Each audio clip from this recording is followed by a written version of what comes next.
have to watch it. Okay, we're still here.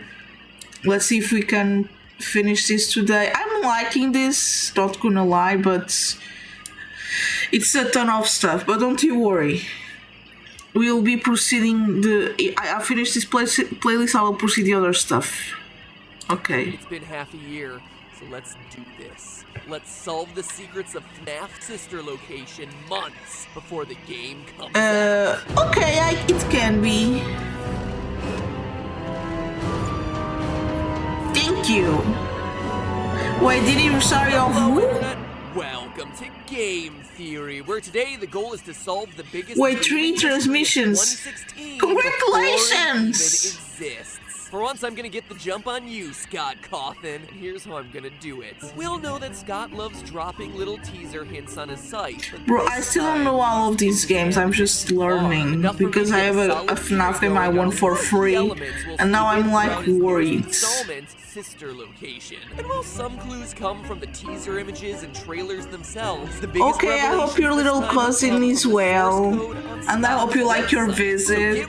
I hope it's a good visit. Scotty has in store, because by the end we'll have looked at every, and I mean every element of this franchise, from the original series of games to the novel to FNAF World to the ever-evolving source code. You know, I don't visit my cousin in years. Our attempt to expose the Not that I remember that lol. Trip to Freddy's. Now, Scott hiding hints in the coding of his site is nothing new. From 2 AM just woke up.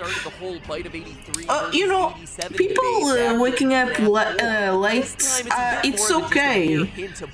You know, you need to rest. I also got from 2 AM and I just wake up now to do stream. Don't worry about that. It's normal. Your body needs to rest. Your body has its own rhythm. Don't feel guilty about that. Your body needs to rest, it will rest, okay? I do that sometimes. Needed for a private party or mat, either in yeah, you defeated Bowser in the game. Unclear which. By what cost? But at what cost? You know, let me see. You wake up late. He came back. What? The Bowser? You got all the fairies in one jar.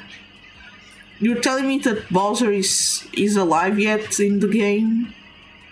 Bro, how did he get fairies? I didn't know there were fairies in Mario. Called out here. BBY for baby, BAL for Ballora, and FTF for both. And he created their own extra worlds. Oh my god, yeah. I didn't know that would happen in Super Mario 3D Worlds. Just go, let me tell you, don't try to finish, yeah, you didn't finish the game in one time, but don't worry. For example, today, play a little more. If you don't like to get so late in bed, just play like you don't. For example, how I can say this? For example, I want to play Minecraft, okay? But I want to finish Minecraft today. Instead of doing that, I will say I will play Minecraft until I'm tired today. Okay, don't force yourself. Okay, I guess it's today, right? I didn't. I think it showed to with me. But I have to make dinner and go to bed. I'm sorry, but I'll see if I can watch today. I think I can watch today. Yeah, I think I have dinner ready. It's just soup and some frozen stuff. Yay! You made a friend! I'm so happy. Friendship is amazing. Here we see it being confirmed. More on some of these guys in a minute. Hope both have fun. First is that there's clearly a 5th animatronic in this schedule, 0500S, out of service. But who could this be? In the trailer, we only see 4 animatronics. Well, that's where this teaser image comes in. A few weeks ago, this image was up on Scott Games. Wait, let me pause. You got in my stream when I accept the stream to the world.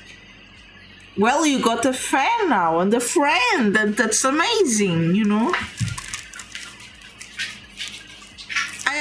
I enjoy that. But is Super Mario 3D World multiplayer? Or they gonna watch you play it, but they will talk to you at the same time. For example, with a creator, there were games that were not multiplayer, but he was there talking with me at the same time. Ah, okay. Wait, what? Yeah, it's multiplayer, or yeah, it's not multiplayer. Please, thank you. Sorry, I have little things in my nose. He plays with me. Oh my god, there's multiplayer? No, that's amazing. You know, I never played a Nintendo game, so it will be cool. It's a multiplayer. Oh my god. That would be amazing to play. 4 Max? Mario, Luigi, and the other two are who? Princess. Oh, that's cute. And Blue Toads. I guess I would be Princess Peach. Because she's cute. And Blue Toad maybe will be a creator because he's blue. But it doesn't make sense because I'm tiny and the big. I don't know. Mario, Luigi, maybe. Oh yeah, dude, thank you! Yeah, it's better. Yeah, even Mario is better. He loves Mario. He wants to watch the what it's called, the new Mario movie that's going to come this year. He always was telling me, we're gonna watch it. It's so adorable. A mask with He glowing loves eyes it. and a tangle of wires, almost like tentacles, accompanied by this text. Quote, there's a little bit of me in every body. Jesus, what a Notice scary the thing to grammar say. here. It's not everybody, but every body. This is our 5th animatronic, our out-of-service animatronic. I mean, look at it. This guy ain't being booked at any children's parties. Lol. Oh, it finished. I also have a Pro Controller and 2 Joy-Cons. You know, I have a question. For example, I never bought controllers out of the brand. For example, there are PS4 controllers. I just bought the official, but I never bought the other ones that were not official. Is there a problem to buy the non-official ones? Yes, I have 3 in my PS4 actually. It's cool, but I don't have anyone to play either here in my house. Yes, I guess. Okay, because you know there are more types of controllers, and I don't know the difference. You know. So I thank you so much for answering me. Because I genuinely don't know. Are they supposed to be for the same brand? I don't know. When I go shopping, for example, so many your consoles, no, because when we go, not now. At the time of the PS4 was, you know, big. When we got to with my dad to go buy controllers, there were the pro ones that were not PS4 brand, but they were expensive, but was for PS4. And then you have the cheapest ones that are not Sony, but go to the PS4. You know, you have the Sony ones are like $60, but then you have ones that are not official, but are sorry, said to be for professionals, and they're like $200.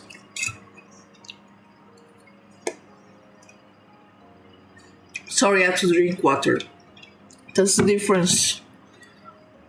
I sent a Discord controller. Okay, do you want me to watch now, or do you want me to proceed and react? Sorry, it's me. I'm kind of sick. I think I'm not sick. It's cold and stuff, you know.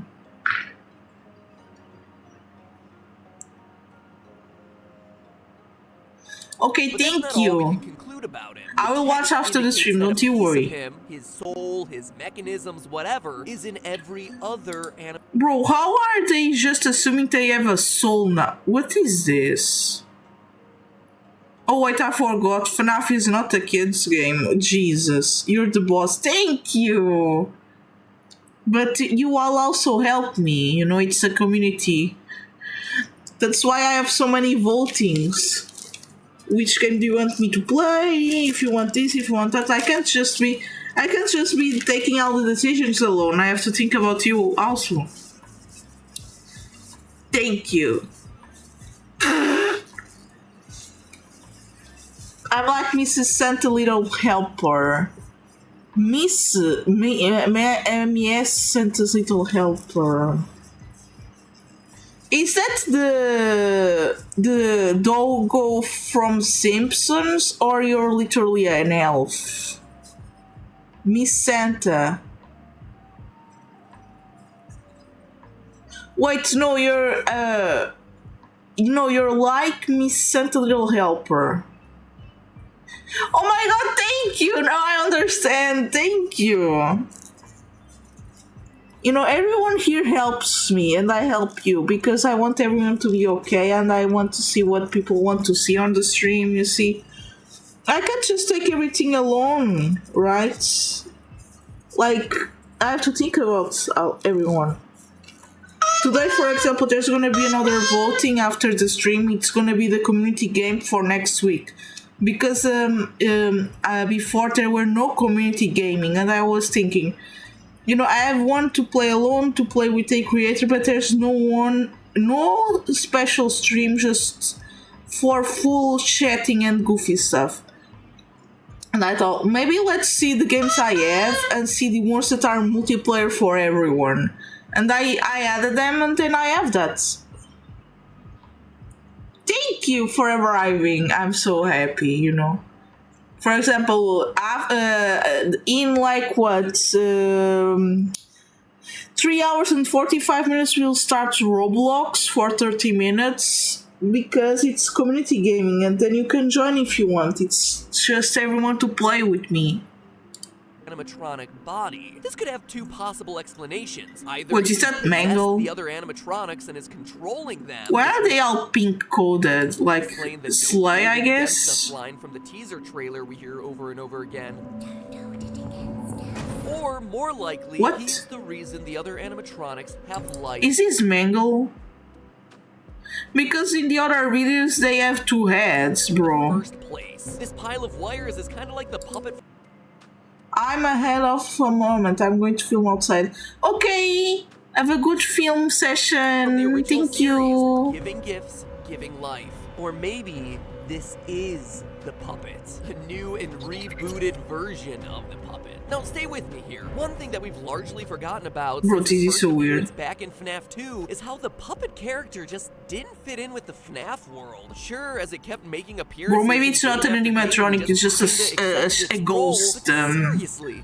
Think about it. FNAF 1 through 4 were all about animatronics with big, bulky bodies and an animal theme. But then insert the puppet, thin and with a human face, complete with red cheeks, yeah, probably it's a ghost. Features that we haven't seen on anything else until now.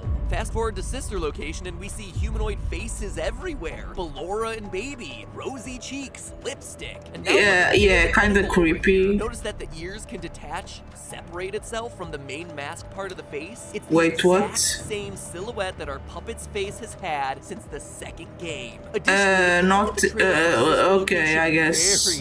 Very closely, you discover what may be a very cool Easter egg. In the reflection of Funtime Foxy's cheek, we see something. For all the other animatronics, it's a part of their body. For Ballora the ballerina, we see the reverse of her arm and earrings. For Baby, it's her finger and bow. But Foxy here is reflecting something that has a bright red dot besides two colored streaks, aka a bright red cheek and two streaming tear tracks. What? It's like that time we covered reflection. Why are they making those Easter eggs that are so hard to see? Could that be the puppet's face reflection mapped onto the model of Foxy's skull? Regardless though, if you ask me, we haven't seen the last of the puppet in whatever form he comes in. And based on the designs of these characters, Sister Location might finally be giving us the origin story we've long been waiting for. Now, hopping back to the source code, the next section shows us that there seems to be 3 file directories for various clients. The first is for a place called Chica's Party World. The second second for private birthday parties, and the third for CRMN Institute.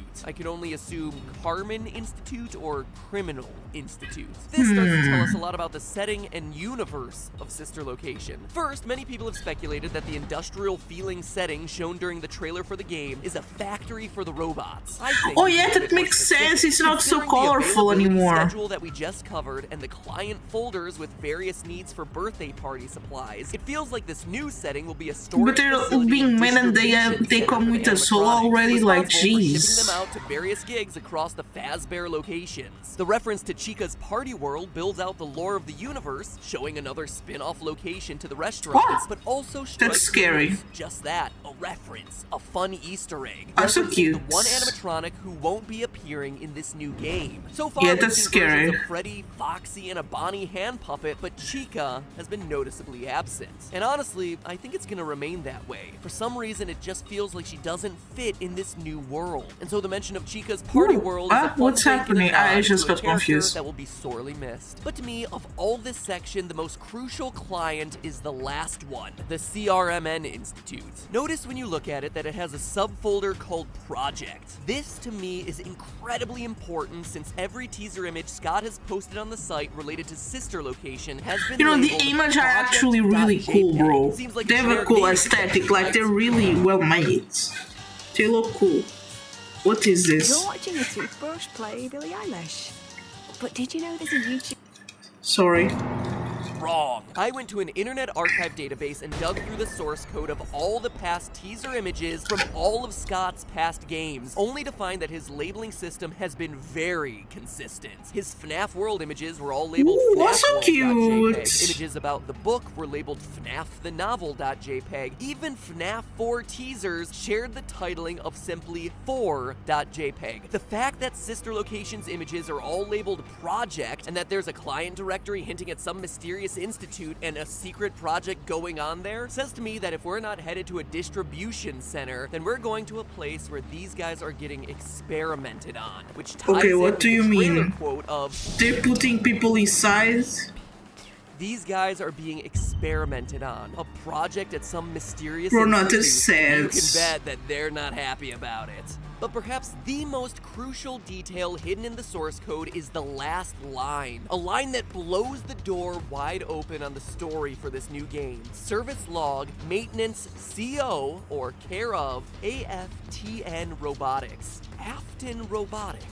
What the heck is that? It's a good question. I don't know what brand. 99% of the fan base and only know the games, this might not ring a bell. But if you happen to buy and then make it through all 500 pages of the Five Nights at Freddy's Silver Eyes novel, then that name sets off all sorts of alarms. You see, in the book, the Fredbear and Fazbear restaurants this is so were much founded stuff. by 2 men. The first is named Henry. He's the father of the main character and the creative half of the company, the one responsible for designing and building the robots that we all know and love. The other co-owner was, ready for this? William Afton, and he was in charge of the business side of the restaurants. Okay. Paperwork, taxes, things like that. So to see Afton Robotics in the source code teasing Sister Location is huge, because it means that the stories of Sister Location and Silver Eyes are linked. But get ready for this. Isn't supposed to everything be linked? It's the same series, I guess. William Afton is what we fans of the game would know as the Purple Guy. But it wasn't the phone guy? Purple Guy is revealed. Afton is the one who kidnaps and kills children while wearing Fredbear-themed suits. So where's the phone guy? Oh my god. Followed by 4 other kids whose souls eventually possess the infamous suits. So, through these source code teasers, not only has Scott confirmed that this new game will be tied to the lore of the book, but will be dealing with a robotics company founded by and named after the child-killing Purple Guy. Now that's already a huge mind blow. And I'm confused, but okay. Let's address the elephant in the room, the canonicity of the book. The internet, by and large, dismissed Silver Eyes under the assumption that Scott said it's not canon to the first 4 games, but that's not entirely true. If you read his entire statement, and I understand that it's hard for you, internet, since it's 3 whole paragraphs that aren't summarized with a TLDR line, he actually says, quote, "Sometimes the lore of something can become so crowded that you can't tell an original story anymore. The What first do you 4 mean? games and the books should be considered to be separate continuities, Ah, even if they okay. do share many familiar elements. The book is canon just as the games are. That doesn't mean that they're intended to fit together like 2 puzzle pieces. The book is a reimagining of the Five Nights at Freddy's story," end quote. And this Okay. makes sense, right? The first 4 games were crushed under their own convoluted lore and fan base dedicated to making every new toe added to Foxy mean something. Now, I'm not saying Wait, that's a bad what? thing to have people enthusiastic about your story, but it does become Just limiting kinda when you make crazy, those continuity details, but errors. okay. You want to do something new with these characters. And with the Five Nights at Freddy's movie coming ever closer, it becomes even more important. There No, needed the to be movie room just to came insert out, like, in actual characters 2020 into or this something. story. You can't make a movie out of some pre-taped phone tutorials and silent furry monsters. Thus, Lol. enter Silver Eyes, which builds out new characters, new faces, and new stories that can be told in the setting of these games. So yeah, the separate canonicity of the book makes sense, but as Scott said, it's a reimagining. And obviously there's gonna be a lot of crossover. But that doesn't And based on explain that it. Wasn't acting supposed clue we that. just Oh, saw, Jesus, Sister I'm Location is so gonna be bridging confused. the line more and more. So, does any of this matter? Springtrap is Yeah, who? actually a whole lot. Because if we take the Silver Eyes Sister Location connection to its logical conclusion, huge Ooh, a pieces puzzle. start to fall in place. Let's start by working backwards. Based on the trailers and teasers, Sister Location's main animatronic is this clown girl, Baby. But the teaser It's a trailer clown? isn't the I first thought time it was she a doll. appears. She's introduced at the end of the FNAF World Update 1.2, something we discovered in our playthrough of the game over on the GT Live channel. Once you collect all the characters and beat Chica's Magic Rainbow, long story not worth explaining, you're Okay. immediately taken to a cutscene where a mysterious figure at a desk apologizes to you for creating a robot that cannot be deactivated. The bot's name? Baby. We then see a pair of eyes light up, telling everyone to take their seats before cutting back to the room to see the desk guy lying there dead, presumably Okay, killed it's an by immortal Baby. Now, many robots. people assume that desk guy was Scott Cawthon since he's the creator of the animatronics and the minigames that you play in FNAF World. However, it'd be weird for Scott to kill himself. Plus, the dialogue No, from the he FNAF didn't and kill Snake himself. games, It's yes, obviously it again, was FNAF World is a weird game, seems robots. to imply that Scott is a separate entity from this desk guy creator figure. So if desk guy isn't Scott Cawthon, then who else could he be? Sorry. Well, now that we know that Baby and Sister Location both have ties to Silver Eyes, we can actually identify who this mysterious creator of FNAF World is. He's Henry, co-founder of Fredbear's and Purple Guy's business partner. How do we know? Well, not only is he the creator of the games and animatronics, his death also lines up with the way he dies in the book. Stricken with Okay. grief over the death of his son, Henry commits suicide in the living room by letting one of his animatronics kill him. One that Bro, remains what do you nameless in mean the book, but is animatronics can clearly kill not any people of the core naturally? 6 of Freddy, Foxy, Chica, Bonnie, Golden Freddy, and Golden Bonnie. In other words, Henry the creator is killed in his home by a mysterious new animatronic, just like we see happen to Desk Guy in FNAF World. The events just line up. Now that's all the stuff that I feel really Okay, confident now about. that Now let's makes have some fun and sense take a it even little further. bit. Admittedly, I don't think that this is where Sister Location is headed, but there is enough of an evidence thread to take us to some awesome extremes. So let's have a Okay. little bit of fun with this, shall we? First, notice how Baby is introduced to us at the end of FNAF World as 2 yellow eyes in the dark. And what's the With first stars. image we see in that game? 2 yellow eyes in the dark, along with the iconic ending line from FNAF 4, "I will put you back together." It's also Okay. the Oh my last God, a thing that we see party! the true ending to the game. 2 yellow eyes saying, "I will put you back together." Now, I know what you're thinking. There's no way that those are Baby's eyes. 1, why would she say that when she wasn't even in FNAF 4? And 2, we all know that that line and those eyes belong to the imaginary friend, Psychic Friend Fredbear. He's here, he's there, okay. he's everywhere. Who you gonna call? Psychic Friend Fredbear. Well, don't be so sure. Let me remind Bro, you now of I'm more something. confused In the FNAF World again. cutscenes, each character has a specific color for their dialogue. Number 787878 for the brother, FFFFFF for crying child, 57C0FF for What the is brother's this? friend, etc. Psychic Friend Fredbear's dialogue for all of his lines is always the FFFF57 shade of yellow. And yet, for the final lines of "You're broken, we're still your friends, I will put you back together," color, it's a different shade of yellow. FFFFA0. Similar, yes, but definitely different from Fredbear. So very intentionally, Scott made this a different character, but in a strange twist, it's actually a color of dialogue shared with one other character we see in FNAF 4, Pigtail Girl. What? What is this? No, I'm getting... Get stuck with dead bodies. Coincidence? Yeah, or at least we all thought so last year, but look at her design. Dressed in a skirt with reddish pigtails and big green eyes. Just like the design of Baby. You hear that? The collective sound what of is this? Blown bro, no the way. internet. But if the glowing eyes, shared dialogue color, similar designs, and repeated line of "I will put you back together" didn't convince you, it doesn't stop there. Remember the biggest lingering question from FNAF 4? The girls' room? No one had an explanation for it. I didn't have an explanation for it. And yet Scott felt it was important enough to the lore of the story to show it. That's kind of now weird. We might actually know why. What if the girl is a part of the crying child's family? First, it would explain why we would see her color of dialogue reappearing in his final moments. As a family member, she would be there in the hospital with the boy as he tries to recover. And if she shares a connection with this is Baby, weird. I don't know also what's tie happening. together the random Hello, presence Ocean of the Gamer. end How of are the you? One of the other key animatronics we see in Sister Location trailer is Funtime Foxy, which we can Wait, confidently say Funtime Foxy is not Mangle? Come on, what? How's the progress? I'm still at the same video. I'm sorry, bro. May not be there. Notice I'm trying to understand this. And painted fingernails on Funtime Foxy. I thought it was Mangle. Reappear on Mangle. So in the two games, we would have Baby and Foxy linked. Wait, it's Mangle or not? I don't know anymore.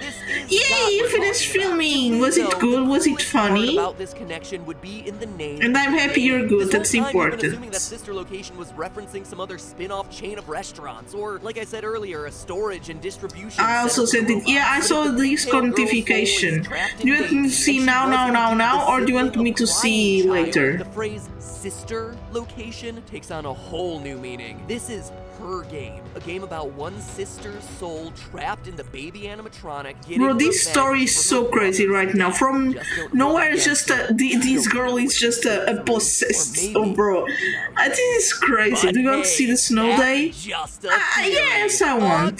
Game theory. The ball's in your court, Scott. You should subscribe for more episodes of Game Theory. You should subscribe for more episodes of Game Theory. You should subscribe for more episodes of Game Theory. What cast your votes? Are you excited about Sister Location? Yes, I guess it looks cool. Yes. I can choose. I can't do anything. No, I can't. I can't click. He's imitating Circus Baby. Who is Circus Baby? I don't know. Okay, we're in the right When it one. gets dark, they will awaken. The children's Oh my god, cute tiny face crying, is laughing, crying. Thank I'll you. just walk out in the morning, stepping over your corpses. What is this? It's already creepy enough. Jesus. The clown girl robot. Okay, thank you. Survive the night. And what makes you think they won't kill you? Now I know better. Because I am one of them. Jesus. So drama, so much drama. Hello, Internet. Welcome to Game Theory. Still available to consult on the FNAF movie's storyline. Seriously, bro, Scott, the movie I'll be just waiting came by the out phone like in because I can 2020. guarantee I Wait, put he said more an collective hours animatronic. into Yeah, thought he's counting saying he animatronic is. tracks, Maybe eye colors, maybe it's listing out the true. differences between I don't know. pizzerias, diners, and rental Maybe he has an services, animatronic parsing out of the phone himself. calls and counting and recounting and recounting again. He the retired. number of dead Yeah, I child heard about carcasses that. left in your story's wake I don't know than if it's still a literally good anyone channel. else It's out like as there. good I mean, as I've it even gone so was far as to do before. the unthinkable for these Sister Location Is that videos. legal? That's Like, right, I reread the sorry for the Silver question, but like, it was his creation, right? they could be some other guy. Look, I'm gonna take your account. Oh, it's legal. Okay, thank you.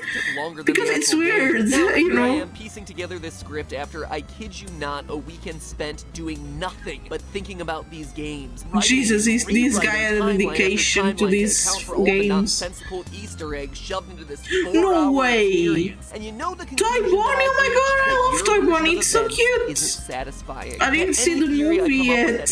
Oh my god, I have to see that. In English, to see the voice. Motivation will be overcomplicated at best and inherently flawed. That's at cool. worst. That's not me admitting It seems that Markiplier appeared in the FNAF movie, like as a voice actor or something. I don't know. The past 4 games mixed in with FNAF World, mixed in with the Oh look, it's Kirby, so cute. questionable canonicities, conflicting storylines. Oh, that's. I thought it was cake. Sorry, it was mimic books. other characters that lie to you, and characters that may not even exist across the different story threads of the franchise. And it's unclear if this. I have a better lore. What's your lore? Please tell me. This is so confusing. Just an outright reboot of some kind. The best I must send the video. Like Thank the giant you. human glob you turn into at the end of Inside. What is that? Is that a monster? Together to move in one direction, but all just flailing out randomly. Kinda And cute, honestly, I it could've guess. been easy. With Scott saying that the original story was completed with FNAF 4, we could have just said Okay. that Sister Location was aligned with the book and FNAF World to start paving the way for the movie. But then you couldn't help yourself, Scott. Bro, You this just is so had to weird. throw in This those FNAF thing is 4 also Easter weird. eggs, huh? And those put everything into chaos. And it's not just me feeling it. Based on what I'm reading online, a lot of FNAF theorists sense that the lore contained in Sister Location is a game changer, but then they don't exactly know why or what to do with it. Struggling under the weight of Well, exploding okay. away Ennards and babies, Mikes and Williams, casual Bonbos Babies, and huh? Butters. What's an Easter egg? What's a tongue-in-cheek reference? And what is actual canon? So understand canon is a brand, I guess. about what's actually going on in this game, and that is what I'm out to solve in these videos. Picking Sister Location apart to definitively put together which details matter and why this is such a monumental Popcorn. game for the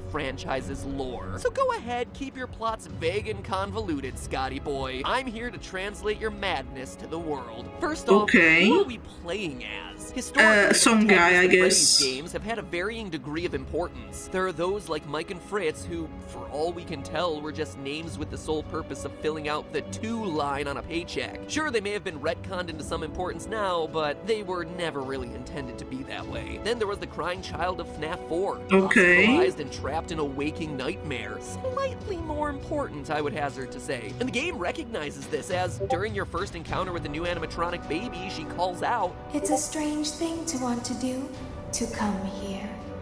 I'm curious what events would lead a person to want to spend Thank you their for lives sending the video. in a place like this. I will see it after the stream. Thank you. Maybe ignorance. Because this FNAF lore is so, you know, so random now. From nowhere, the phone guy is not the purple guy. I'm just confused. Why you're there? What the ending? Why? I have to finish this. I can't just. Okay, I will see. Let me. Oh my god! Hello, love. How are you? You're so cute and tiny.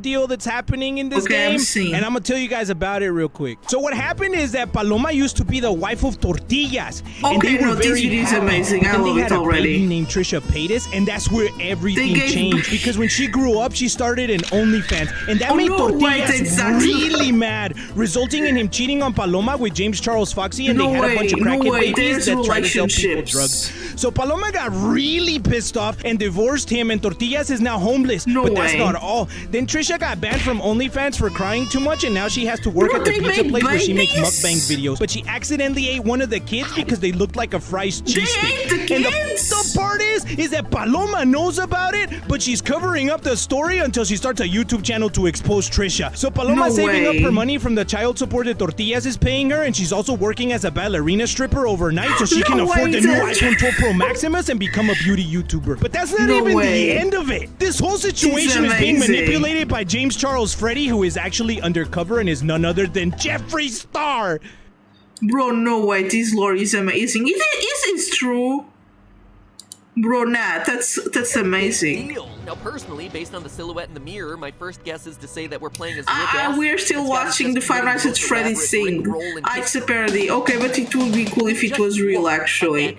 We are still watching the Five Nights at Freddy theories. He's not above trolling us. But assuming he has a little bit more respect for the fan base. Okay, now I'm trying to understand. So, the ballerina is kind of a secret plot twist, I guess. Purple guy. And the pink bear. And white pink and white bear. Everyone else on the internet's been saying. Sure, it's a nice detail that may hint at Scott's intentions, but it's not proof. For proof, we begin by turning to the in-game dialogue. On your quest to unlock the game's fake ending, the animatronics taunt you with these little bits of dialogue, spoken by a young girl in a British-sounding accent. British. Isn't this why you came here? To be with her again? So we know that whoever the player is has some sort of connection to this. If you want to hold lore in one video, I guess that lore is amazing. I like it.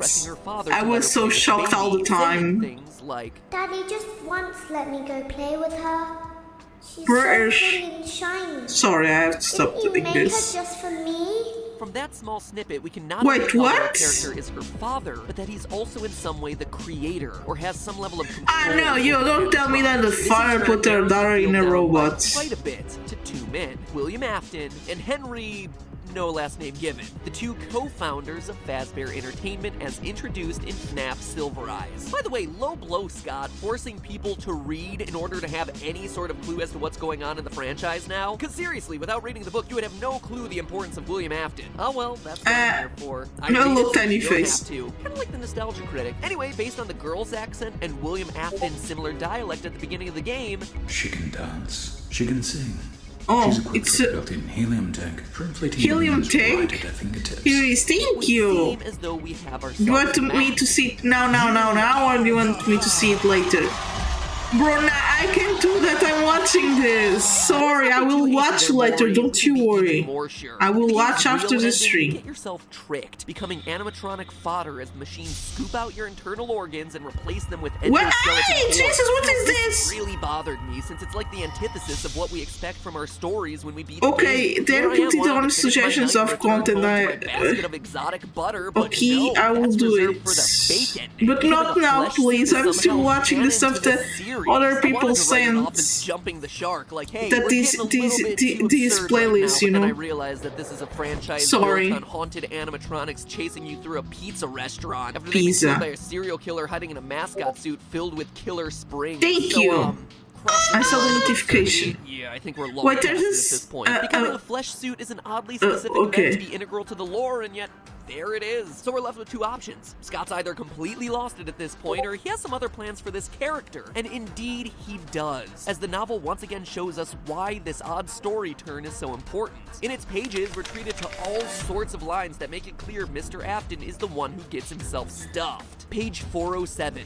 Quote, Jesus, so "Charlie, there's specific. something different about it. It was as if the guard, the man they had met, had been stripped away, and what sat before them was nothing but a blank canvas." End quote. And again, 2 pages later, quote, Dave is the fake name for William Afton in the novel. He's hiding out Okay. in another identity. Long story. Anyway, just go with it. Dave's body moved upward, straightening, but the movement was too smooth. He seemed to make no effort, use no muscles, and exert no energy. Dave's Okay. eyes opened steadily, glassy and without emotion, like the robots on the stage outside. End quote. And there you have it. That just spelled it out for us, didn't it? Like the robots on the stage outside. Don't you tell me that we are the purple guy in this Huge deal about game. Afton's eyes, over and over. Because now the Like purple the guy is character not John phone guy, describes it's some seeing Afton random guy kidnap in the his book. friends on pages 120 to 122. Quote, "The eyes, they were all I could see. They were dead, just dull and flat. Like they still moved. and Hannah, moved what? and saw, but whatever was What behind them happened? had died a long time ago." End quote.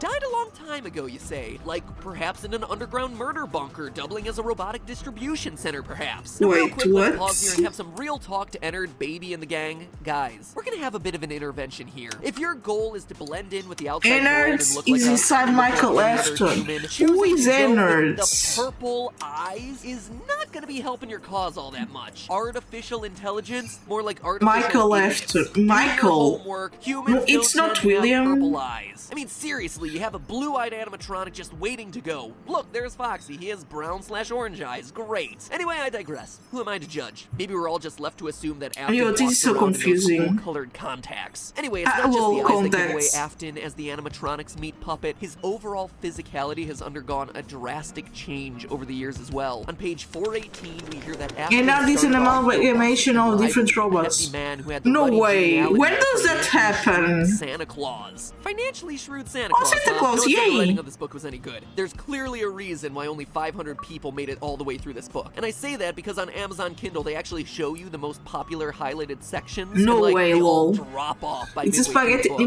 animatronic can which only has assume that I'm the Ballora, only Funtime person who Fox, made and it all Funtime the way Freddy through. inside. The thing I Jesus, read I for you. like Anyway, soon spaghetti, after our but the spaghetti financially shrewd Santa animatronic, Claus nah, is bro. accused of murder, That he's looks so released, and no scary. body's being found, and then he skips town. However, when he comes back, That's he's a scary. changed person. And baby, Quote, Afton Jesus, had been why fat do and that? athletic, Why did and that his picture was happen? sallow and thin, his skin sagging, and his expression unpleasant, as if he had forgotten how to smile. He looked like a poor facsimile of himself. End quote. So But when he they comes got back to inside town, he's Michael not so only they can lost a get ton of outside the weight, but he pizzeria. looks like a poor copy. Oh my god, how did they get inside a person? But you don't even have to read between those lines. Afton tells us directly in the quote I used at the top They of this couldn't episode. just, like, Quote, open the door and "What go makes you think they would outside?" kill you," John said again. "Because I'm one of them," he said. I mean, let's face it, They it's hard to scoop at argue him, with that Jesus one. Christ. He is outright saying he is an animatronic. But they couldn't Reading the book just the first open time, the you also door was or like, break oh, he has a kindred window spirit or with these something. animatronics because he loves them so much and he dresses as one and this and that. But That's oh no, so after bad, playing bro. Sister Location, it takes With on the a whole scooper. new meaning. Now there are two major What complaints is a against Afton scooper? theory. One, that baby's first lines are, I don't recognize you. You are new. There is a and two, security that none of team. it makes sense if Okay. Afton bleeds out in Springtrap and FNAF 3. Jesus. But there's an easy answer for both of these situations. First, think back to the FNAF World ending, where Desk Guy, who in our last episode we established as Henry No Last Name Given, William Afton's partner in the Freddy Fazbear's franchise, confesses to building Baby. Using Michael's bodies and Later, guards one to Baby be we're found. most familiar with, and But not how a necessarily spaghetti Afton, so animatronic Baby can not fit recognizing inside Afton of a isn't all that human much of a stretch. And regarding Purple Guy's body? death, we see in the book that William is covered in scars. They're so Scars left big. over from How did they surviving fit one in major all round of together? Springtrap failures. Quote, Dave had been shirtless under the costume and now his bare chest was clearly visible. His skin was horribly scarred. with Jesus. raised white lines that scored his flesh in a symmetrical pattern, each side of his body mirroring the other. He raised his arms and If you turned don't want to slowly in a get out of the circle, giving pistol. Carlton ample time to No see that way. the scars were everywhere. But- also note that we never actually So they see live inside Springtrap of a die body in now? FNAF 3. Just like He collapsed Venom. into his own pool of blood Okay. and shiver there. The So light they never need drains bat- from his eyes. My and God. Silver Eye shows that it's not only possible, but that William has So you're indeed telling me that they survived need a the human Springlock body to get failure in the battery? past. So could the FNAF 3 incident be the reason he has all those scars in the book? Absolutely. So they live forever Also, inside a according to people, the timeline, inside a the person. events line up. All of the events of Silver Eyes No, take place in okay. 1995, placing I'm it still long trying to after understand, any I'm events that we've sorry. seen in the game thus far, with the exception of Fazbear's Fright, which may have been a hallucinogenic dream sequence anyway. So all in all, cool story, bro. We play as Purple Guy in Sister Location. Thank you for selecting Casual Bongos. But why? What does all this mean for the plot of the game? It actually explains a lot. He but needed from the here human it body also so they gets to can get live really with Michael complicated, inside. Because now we're dipping into the FNAF 4 surveillance footage, FNAF 4 locations being tied to Sister Location. Okay, they child need the human experimentation, body and the so they identities can of Baby live. and Ennard. So instead of rushing my way through it to get it all done in time, I'm gonna No pause for a way. year and hold all those That makes explanations for sense. the He next got episode. purple Now that because we he know got who's machines playing inside who, of him. who Now dies, it's and how it understandable. affects the rest of Thank the you. series as I we didn't know think it. it So was click that basket literal. of The exotic fact it butter was to subscribe purple. to I be mean, informed of when the next my part of God, this theory thank comes you. out. And in the meantime, listen to these casual bongos and do me a favor and vote. Sister Location, yay or nay? Was this I the guess thing you it's were a waiting yay. for, or did it end up under-delivering? Click on one to choose, and I'll let you know next time how y'all voted. And in the meantime, remember, it's Can I all vote? just a theory. A game theory. Thanks for watching. You're welcome. Okay, let's see this one.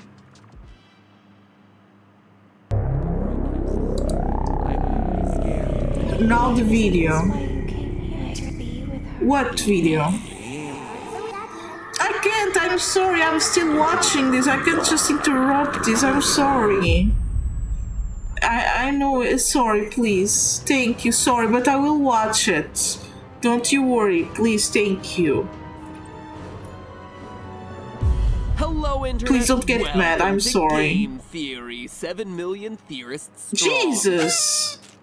7 million? Oh yeah, A it's lot of that 20 is thanks million to now. this franchise. More often than not, when I talk to people about their favorite episodes of this series, it's these. Young, old, it It's doesn't into- matter. she The will FNAF see when she series gets was their her. first Okay, introduction, thank so I always feel a you. lot of pressure on these videos. Thank to you, bot, deliver for in a big way. commenting. You know, looking back, they're some of my personal favorites. Not only am I proud of the Stinky final product, but I'm animatronic proud of soul. what they represent, as the FNAF series has been a true Okay, team sorry, effort Shield branching out Gamer, across please don't every get person who mad, has I'm ever touched sorry. this channel, spanning every editor who's ever worked on an episode of Game Theory, getting you loyal theorists involved with pitching theories, and covering every style of theory that I personally write, from more IRL episodes to more lore-based ones. What did We've used Simplified said? everything I don't from books know. to Who is spin-off Simplified? titles, real-world math and science to source code analysis, teaser images, trailer hints, and even U.S. trademark data. Dang, he's got one forever! Gone to. But the thing, I almost never covered I the love that sequel. meme. It was going to be Slender, but then you guys, It was a bot, don't you worry, it was spamming, yeah. You guys made it happen, and the rest is history. Funny how life goes sometimes. Anyway, like I said, I feel a lot of responsibility with these episodes, but I think today is my favorite of the whole series, because now we finally have all the pieces necessary to tell a coherent plot. It's not just some corpse kids and silent puppets and mauve murderers who don't say anything. We have personalities now, actual character, and most importantly of all, don't you tell me they were not characters before. Motivations for why a serial killer would create About to advertise Stream Boo bullshit. I don't know what Stream Boo. I don't know why they're advertising that to me. So the question of the day is, can Thank you for the Lonely Wizard sticker. For a child murderer? Because once you have the complete story, you might just see Purple Guy in a whole new light. One line Bro, don't you across tell this me Purple entire Guy is the good franchise guy now. answers everything. I will put you back together, but before we get to all of that, let's back up a bit. Last time we established that William Afton, Purple Guy himself, is who you play as. Okay, it's confirmed it's the Purple Guy. It's decided to get more videos. We also established that he once had a daughter. Bro, why I wanted more videos? That's weird. Or should I say, at the metal claw grip of Baby. Yes, I told you, sweetie, that I did that yesterday. By playing through the game and unlocking Sister Location's secret private room, players get treated to a shocking Easter egg. By typing the date 1983 into the keypad. No, how can you type on such a small thing? To life, revealing blurry footage. Well, not Montear build it. Foxy's closet, I guess. Creepiest of all, the crying child's So bed. you're telling We me that also the get a purple clue guy is as not to the how villain. this is being done. It Sitting there was on the not a desk is villain, none now other it's a than our villain. Good old friend, psychic friend Freddy. Oh, so cute, so tiny. He's there, he's everywhere.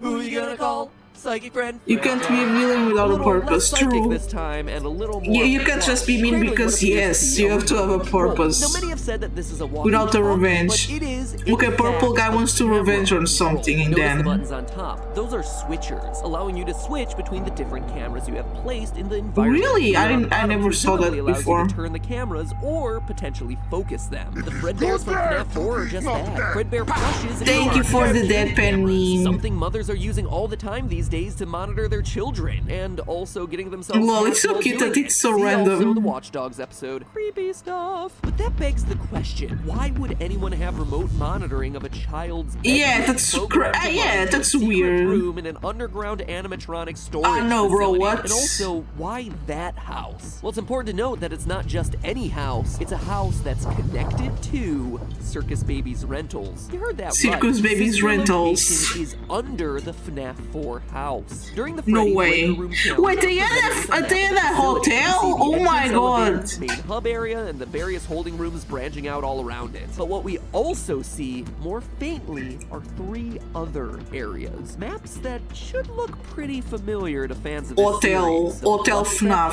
hallway, the path to Fredbear's, and the crying child's bedroom from FNAF 4. No joke. Just like the vent system maps from previous games, the faded diagram would imply that all of this is located on a different level than Sister Location, i.e. above it. And as we can see, not just above it, but connected to it. But in fact, while we were why? too busy freaking out over the ever-nearing Funtime Freddy, most gamers overlooked that as a part of that minigame, we were responsible for returning power to those areas of the map. They were even labeled Observation 1 and Observation Oh, 2. that's so creepy. Observation? Observing what?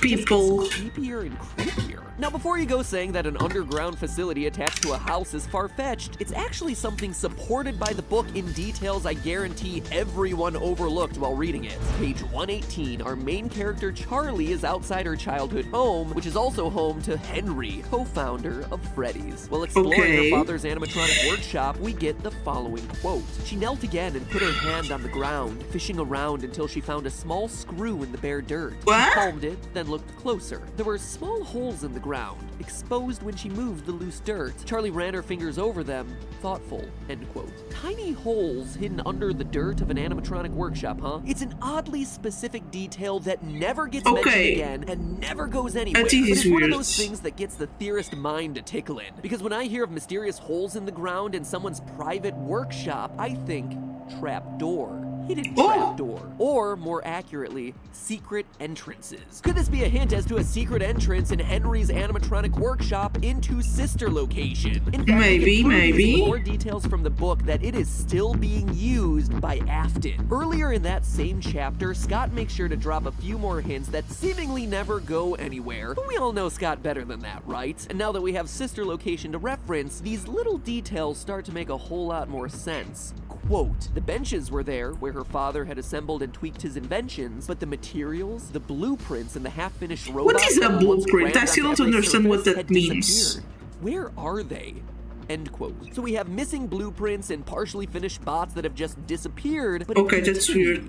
Quote, Charlie, John said from across the workshop, he was in the dark corner. If the skeleton had been there, it could have reached out to touch him, but it's not there. Notice the italics here. Sorry. This isn't something that we're doing for effect in the video. This is actually straight from the book. Time and time again, Scott and the team working on this book are emphasizing these lines as though they're pointing to a greater mystery here, that someone has stolen these materials and are using them for their own devices, that they're hidden somewhere in this world. But it's a mystery that never gets solved within the pages of the book. But perhaps most importantly of all is a paragraph a few sentences later that pulls all these clues together and may finally give us an answer as to what is in the box. You know. Oh yeah, I forgot the box totally. Quote, John was standing beside her father's toolbox, and he stepped away as she came over, giving her space. Charlie knelt down before it. It looked as if it had just been polished. It was made of dark, stained wood.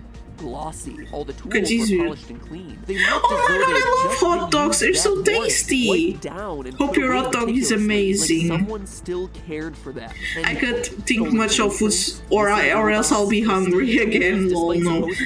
But I hope you have a good hot dog. Thank William you. Afton lingering around the town in disguise. Quite simply, the pieces here add up. But again, that's hints that we can glean from the book. The bigger question here is why would Afton be spying on the FNAF 4 house in the games? Well, don't know. Because it's his. As we established last episode, you play what is his house? And each night you go back to your retro-themed house. At first, these cutscenes seem like they should just be absurd breaks from the spoopy action of the main game. Clara, the baby isn't mine. But look closer and you notice the details of the room. In particular, a very ugly lamp. A very ugly, very familiar lamp. One that we saw in, you guessed it, FNAF 4. In other words, this is Afton's house. And from his underground private room, he's observing his kids. Crying child, the older brother, and the girl who eventually becomes baby. As I suspected in my prediction video for this game, this truly is a sister location. A sister's location. And from there, all the parts start to fit together. It's a hot dog with 1,000 islands and horseradish sauce.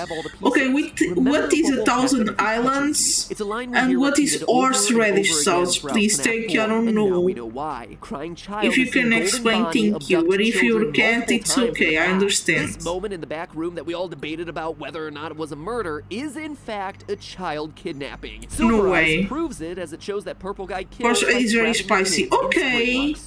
Quote, Carlton was wedged inside I like spicy, but not too spicy. Of a mascot costume, the headless top half of some kind of animal. His arms were trapped inside the torso section, pinned to his sides in an unnatural position. He could feel pieces of metal that pressed against his back and poked him. Dave said to Carlton, if you trigger those spring locks, two things will happen. First, all the locks will snap right into you, making deep cuts all over your body. And a split second later, all is it a supplement for wasabi? Will instantly be okay, makes sense. Body. You'll die, but looks tasty. Be slow.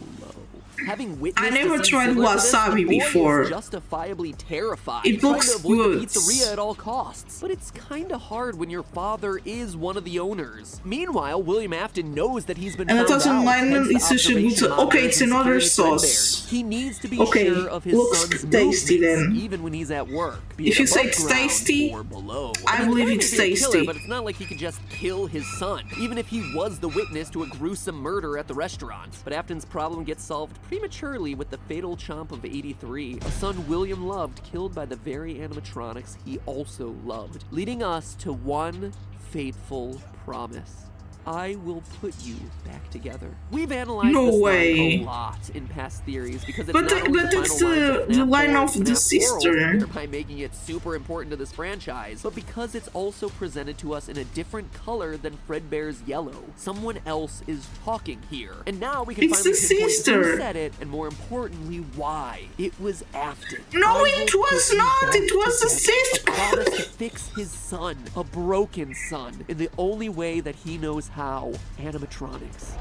Enter Sister Location and the Funtime animatronics. Bro, Not this is built so for weird. entertainment or for being worn, but built to help Purple Guy save his son. Built for capture. Although no one has yet found how to unlock them in the game, if you dig through the Sister Location files, you find a set of blueprints for the various Ooh. animatronics, outlining their size and special features. Not only are they enormous, topping 7 feet in some instances, certainly Jesus. bigger than a small child, but they're also equipped with things like 360-degree tracking, parental voice mimicking, and storage tanks. Look closer at the wireframes and you see that the storage tank isn't quite empty.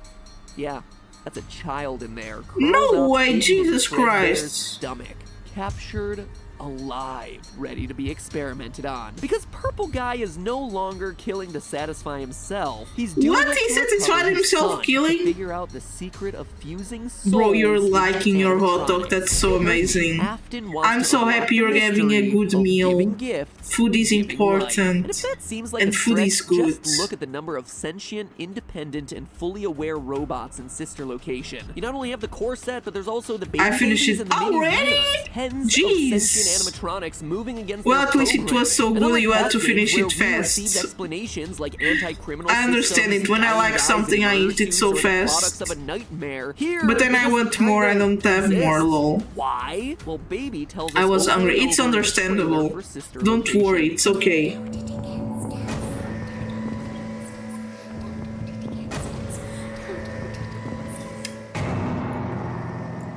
You know, food is delicious. What can I say? I love foods. My work is easy because I use ClickUp. Here's how I keep track of all my tasks. True, I can start my get brain more dump if I everything want. I need to get done, and What did I just do? Sorry. Before the game's release, Sorry. we had no idea, but now we do know what they've been through. Experiments and controlled shocks. Dozens, Jesus, many that's bad. dozens of children captured as the Funtime animatronics executed on the programming that told them to collect. Also, that Afton could learn the Collect secret other to kids? reawakening Oh my lost God. souls. As we see in Silver Eyes, he knows it's possible as he's not shocked at all when the animatronics come to life at night. Quote, "They're home with me." Dave's voice was coarse, and the large mascot head slid forward and tilted as he spoke. Their happiest day. All they know is that you're here, trying to take away their happiest day. You are intruders, end quote. And as evidenced by the animatronics crawling throughout Oh my Sister God. Location, he succeeds in his goal. But in doing so, he pays the ultimate price. Well, the losing price shall second Golden of Freddy's. his children, his daughter. No way. But she ignores his warnings to stay away You know, from the I robot. know The that daughter whose he soul was goes on crushed to by possess Golden babies, as Freddy. evidenced by the eye color shift from blue in the minigame But to green for what I in see all here, the other times that the we guy wants ever to get put the see kid him. alive Now flash again. forward to the beginning of Sister Location, a place where, as we're told in the trailer, memories sleep, anger is restless, and secrets don't keep. The children's spirits are mad and eager to Oh get my out, God. but how does a ragtag group of sentient robots escape? Even if they made it to the surface, giant endoskeletons roaming around would be like Yeah, the coming true. of Terminator 2, and humans don't take kindly to that sort of thing. And so they've been forced to concoct a sneak sneakier plan to escape. They've put together their individual abilities often programmed into them, like Freddy's voice mimic and Melora's misdirection tactics, to create a new entity, the collective consciousness known as Yeah, Shield Gamer told me about this. That serves as their final hope. And we know it's all the animatronics together because it was I thought it was bigger. Yeah, that was what you explained. Now I understand, but I thought it was messier. Lol. Okay, now I understand. 5 nights entered uses those various. I thought it would have multiple ads and stuff. Using the voice mimic to sound like Baby. Be sympathetic, adopting the voice of the little green-eyed girl to make us compare. I guess it can fix fit inside a body, that thing. By night 5, okay, I'll trust you. All the evidence, killing the other technicians. Oh my god, no way. No one can speak of the haunted animatronics. But note that those guys haven't been scooped. They've saved that honor specifically for you. The purple guy. The reason they're stuck there in the first place. Using Baby's voice, they push you into the scooping room, remove your skeleton, and inhabit your body. And as we see in the final scene, their escape is successful. The purple guy, the serial killer father trying to put his son back together, is killed by the exact monsters he first created. But revenge, I guess. He achieved what he wanted, being reunited with his children. Page 411 of Silver Eyes. Quote, the voice of the rabbit was smooth and rich, almost musical. Dave cocked his head to the side so that only one of his bulbous eyes could peer through the sockets. We both wanted to love, he said in those melodious tones. Your father loved, and now I have loved. Okay. But hey, that's just a theory. A game theory. Thanks for watching. You're welcome. Back to the Amazing End-Card Tournament. Where last time I asked you whether you thought Sister Location was scary good or frighteningly bad. Survey said it can be good. Votes for Sister Location and 30,000 against. So it looks like y'all felt that Scott got his groove back with this one. The follow-up question for today, which animatronic is your favorite? Toy Bonnie. Maybe it's the scariest, maybe it's the one you most identify with, maybe it's the one you're most excited about yiffing. Hey, no judgment here. I like Toy Bonnie. It's cute. Whatever your reasoning, just click on one. At this point, there's like 1,000, so let's just narrow it down to the essentials and you can include all versions of that character. So here we go. Your options are Freddy, Bonnie, Chica, Foxy/Mangle, Golden Freddy/Fred Bear, Springtrap, and Baby. Apologies to all you Balloon Boy and Melora fans out there. Seriously though. Bro, but I want Toy Bonnie. Those two in particular just don't fit in anywhere. Anyway, click on one of the options to cast your vote. And once you're done, you have 2 options. Number 1, go and check out the FNAF playlist on the channel. Binge watch that sucker because honestly, it's a lot of fun to look back at those old theories and see just how far we've all evolved in our thinking about true. this It's so weird. Each episode is like a little time capsule. Yeah, I like Like, Bonnie. oh yeah, I remember. Toy Bonnie because they look cute. Golden Freddy is looks blowing adorable. my mind right now. Or option 2, if you're looking for a break from FNAF, might I recommend to you Salad Fingers. Jesus, what is that? Seriously, if you like FNAF, then you will love my Salad Finger theories. It's creepy, it's mysterious, Smash. it is ripe for theorizing. Lol, what? It's brand new, it's part I'm two not that's gonna kill coming Toy out Bonnie, today. poor Assuming guy. you're one of the people watching this theory the day it comes out. In fact, you know what? Here's a link to go directly there. It's perfect viewing for Halloween weekend. Now, if you excuse me, I've got some Metroid and Mario theories in the works that have been on the back burner because of FNAF. So get ready for those. Enough jump scares for one Halloween. It is Okay, time to move thank on to you. some new theories. See ya next week.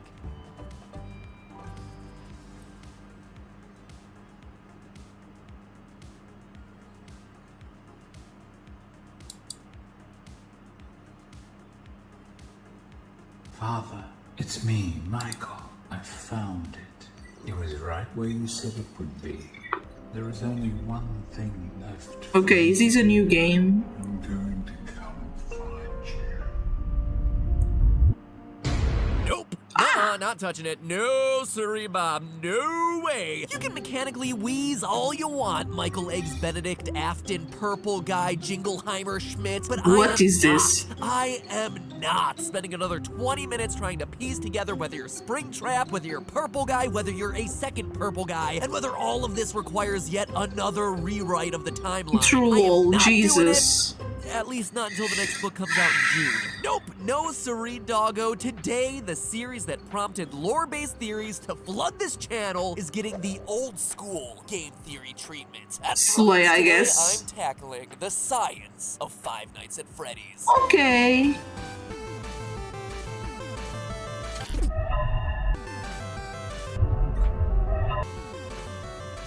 The dramatic music.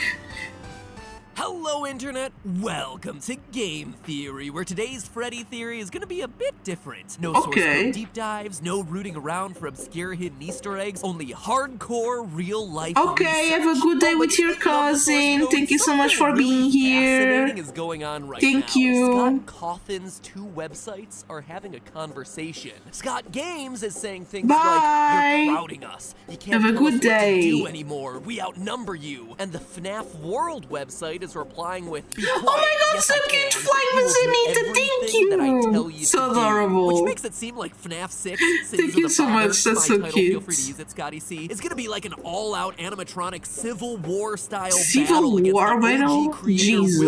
William, aka Springtrap Afton. How awesome would that be? Title, gameplay, boom, done. Feel free to use that. Wait, idea FNAF as well. 6 Meanwhile, already in other come FNAF out? updates, since a lot Oh of wait, you this have is been asking me on the Twitter best about wall. my thoughts on this. The movie got itself canceled and then found itself a new production partner, Blumhouse Productions, the same guys who did Paranormal Activity, Oculus, The Purge, Get Out. Oculus. Honestly, I think it's great news. Blumhouse has made a name for themselves by doing awesome movies on really teeny tiny budgets, and FNAF as an indie franchise needs that cheaply made indie vibe to really make it scary. It doesn't need a big studio like Warner Brothers, where it used to be, going in and meddling and trying to make it more family friendly so they can go in and sell more FNAF toys and it becomes the next Minions or something. Low budget is the way to cute, go I because it guess. forces you to get creative. The toys So are this cute, I news agree. actively made me excited for the movie. A video game movie based on FNAF. Seriously, all the subs to film theorists better get themselves ready for a heap and helping of Freddy when that movie rolls around. Anyway, enough updates. I think that covers all the FNAF related things that you guys have been asking me about on Twitter. On to the episode. This week, I'm covering a topic I've wanted to do since the release of FNAF 4 back in 2015 and never had the opportunity to because I was always so busy trying to piece together the damn lore, and that is, can an animatronic actually kill you? Since, you know, this series has a lot of animatronics, and a whole lot of death at the hands of animatronics. But more specifically, I want to focus on the bite. The What I'm bite. talking about. Whether or not you believe this moment to be the bite of 83 or the bite of 87, whether or not the date really even matters anymore, one thing is clear. This is the moment that set in motion everything else in these games. Based on the evidence coming from 6 games and the Silverized book, William Afton, creator of the animatronics, suffers this tragedy where his son's head gets crushed in a childhood bullying incident. Yeah, A it few is days so later, bad. his son dies of his wounds in his hospital bed, setting in motion Afton's quest to, quote, put him back together. Cut to scoopings, sister locations, a dead daughter, and more missing children than you can shake a basket of exotic butters at, and all because of this one moment. The bite is treated as a freak accident, something that couldn't have been helped. The horrific ending of an innocent childhood prank gone wrong. A series That's not filled a with prank, haunted bro. puppets and reincarnated skin suits starts with this. Just a random tragic incident that nobody could have stopped. A simple mechanical failure.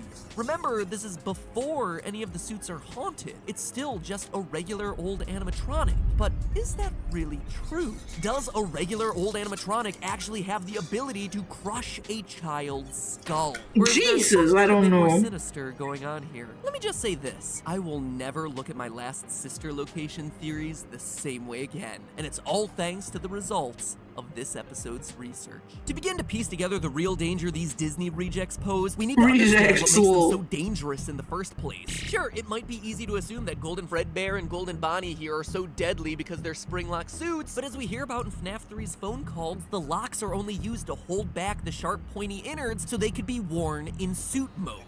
Okay. Suit mode, insert and turn firmly the hand crank provided by the manufacturer. Turning the crank will recoil and compress the animatronic parts around the sides of the suit, providing room to climb inside. Please make sure the spring locks are fastened tight to ensure the animatronic devices remain fixed. It's also something that we witness up close and personal during Night 4 of FNAF's sister location. The spring locks hold back the robotic innards, and them unsnapping and releasing the mechanism is what makes them so deadly. But during FNAF 4's bite, Golden Freddy is already in robot mode. There would be no spring locks activated. They would not be snapping shut. To put it simply, the robot is operating like any normal animatronic would be, meaning that the danger is coming not from some weird, unique detail of FNAF-verse-style robots, but rather from the same mechanisms that exist in any animatronic, be it in a fictional pizzeria to the creepy remnants of Big Bear Jamboree heads looking down at you from the Winnie the Pooh ride in Disneyland. Go ahead, look it up. There's some nightmare fuel for you. Or better yet, if you're at Disneyland leaving the Heffalump and Woozle section of the ride, look behind you and look up. Ho, prepare for a surprise. Anyway, all things considered, Jesus Christ. To unwrap this theory, we need to know how normal animatronics actually work. Enter a man named Vern Grainer, an engineer who used to build robots for Chuck E. Cheese. Turns out, how these things are built is actually a closely guarded trade secret, but in an article for Nuts and Bolts magazine back in 2009, he confirmed that almost every entertainment robot on the planet is built from one core technology, pneumatic actuators. Jesus, what is that? Yo, listen up then. Ya homies know that when all the sickest ballers want to keep out their banging rides, yo, they install hydraulic lifts in their undercarriage, like Ramon from the Cars movie. Well, hydraulics use oil and fluid dynamics to do that sweet lifting, yo. Pneumatics use air pressure. You build up a bunch of air pressure and then release it. That release moves whatever you want. A piston, a pulley, the deadly I think I understand now. They're used in everything from robots to build cars to the jaws of, well, Jaws at Universal Studios. Now, Grainer doesn't specify how powerful pneumatic actuators in a Chuck E. Cheese-style robot's mouth would be, but we can go ahead and calculate a rough estimate. Whereas other actuators in the body and legs would have to be more powerful since they're moving larger, heavier chunks of robot, the ones in the mouth are smaller, more delicate. They only have to move a couple of ounces of plastic and metal for the jaws, teeth, and cheeks. The pneumatic tubes themselves are also only a couple inches long, meaning that they can only build up so much air pressure. All things considered, you're only going to need about 40 psi of air pressure max to do all of that. That's not a whole lot. It's like the pressure created from a strong breeze. So how the heck do a handful of small pistons powered by air create enough force to crack a child's skull wide open? They can't. You see, crushing a human skull ain't easy. The 22 bones of the human skull are there to protect the most important organ in our body from damage. And the whole thing has got a rounded structure to help disperse any forces applied to it. The strongest boxer in the world could punch you in the head at full force and it barely crack. But this perfectly normal Chuck E. Cheese wannabe not only cracks the crying child's head, but breaks through hard enough to cause severe trauma to the brain. How much force is needed to do that? Well, it's actually a tricky question. First, we gotta ask, how old is the Steven Universe? What the? Skull is softer, moldable, since, you know, it has to pass through narrow lady bits. Once it's made that journey, it has to be able to accommodate for your growing brain. So it has these soft spots called fontanelles to give the skull flexibility. So I immediately thought that our crying child birthday boy might be a bit easier of a nut to crack considering how young he is, but the research didn't pan out that way. The soft spots disappear or ossify by the time that you're 9 to 18 months old. And I don't care how heartless of a killer you are, purple guy, you ain't letting your 1-year-old hobble his way home after a day of sitting terrified in a broom closet. Second, to answer the question I had to ask, what parts of the skull are we talking about? Because different sections have different thicknesses and as a result, different strengths. According to research done by Tobias Matei, who studied children's bike helmets and how they protect the skull, the thinnest region of the skull bone is about where your temples are. Lo and behold, that's exactly where our crying child is seeing most of the damage done.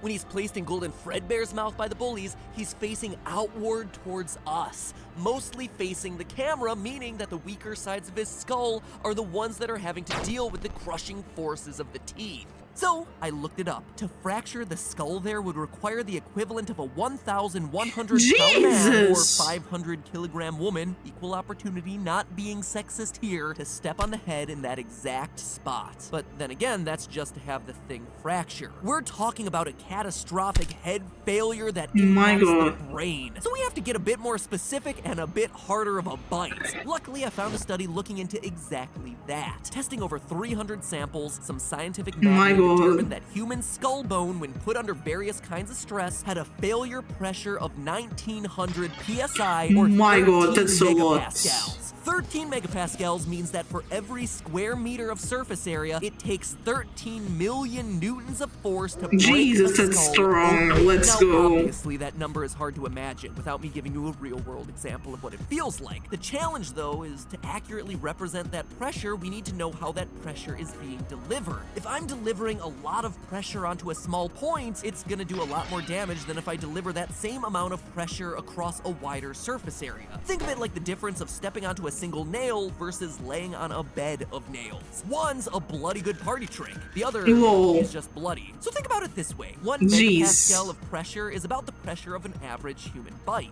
We're talking 13 times that. That is a lot of pressure. And in our case, that pressure is being delivered by small animatronic teeth clamping down on either side of the crying child's head. So a whole lot more like that single nail example than the bed of nails. But to find out just how powerful and deadly these teeth are, we're gonna need one thing: pixel measurements. We need to know the surface area of Freddy's teeth. So that we can figure out how much force minimum those teeth are delivering. Now, obviously, we're gonna have to approximate a bit since the game contains no real measurements to go off of. So instead, I started with Freddy's face. It's an Easter egg I never really addressed in the theories, but way back in vanilla That face looks kind of scary but goofy at the same time, you know. Smudge on Freddy's face. This smudge is in the shape of a handprint.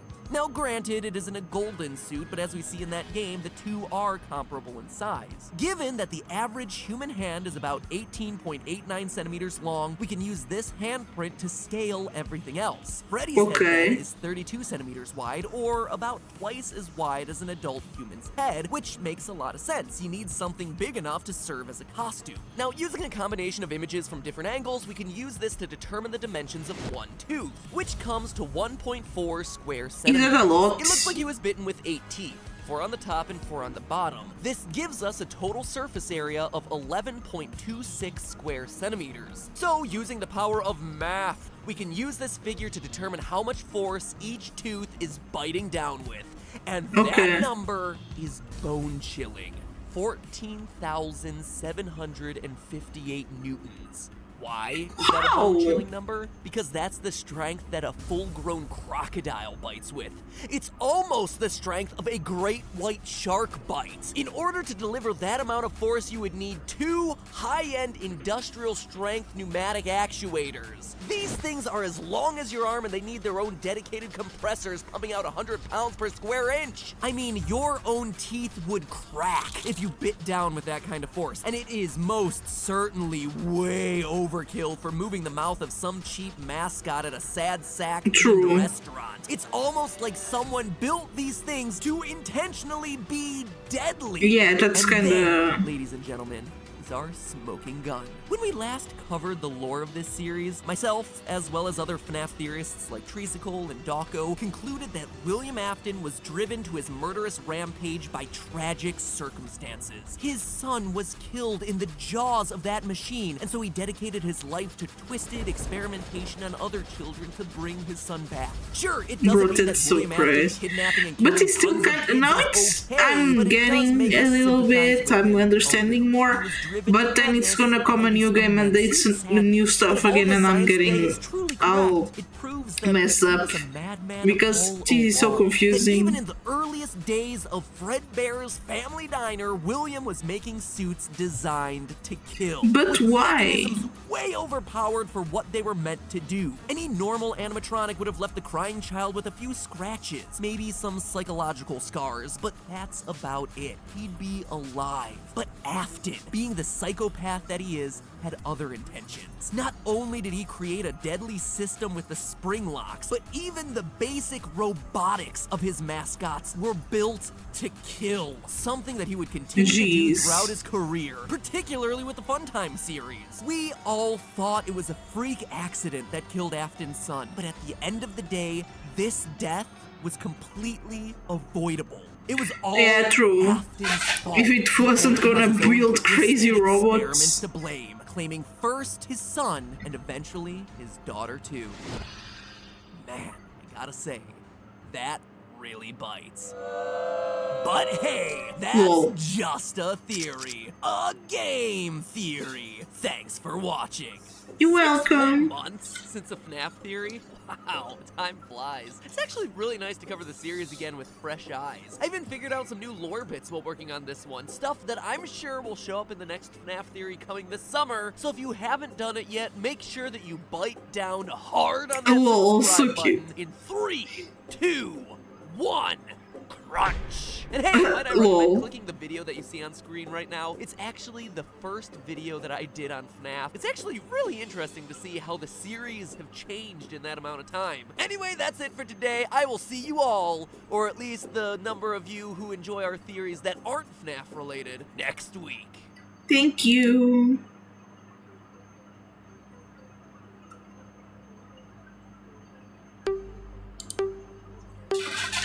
Epic music intensifies, lol.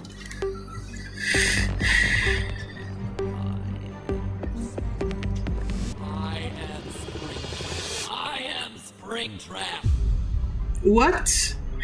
What is Soren? Balloon boys emerged from the cave, shaking back and forth on unsteady feet, their pointed teeth chattering loudly as they wobbled forward with staring eyes. Not again! I hate these things, Jessica cried. Whoa. You and me both, sister. You and me both. Up top. Can't high-five me up top because you're a fictional character. Hello, Internet. Welcome to Game Theory, where...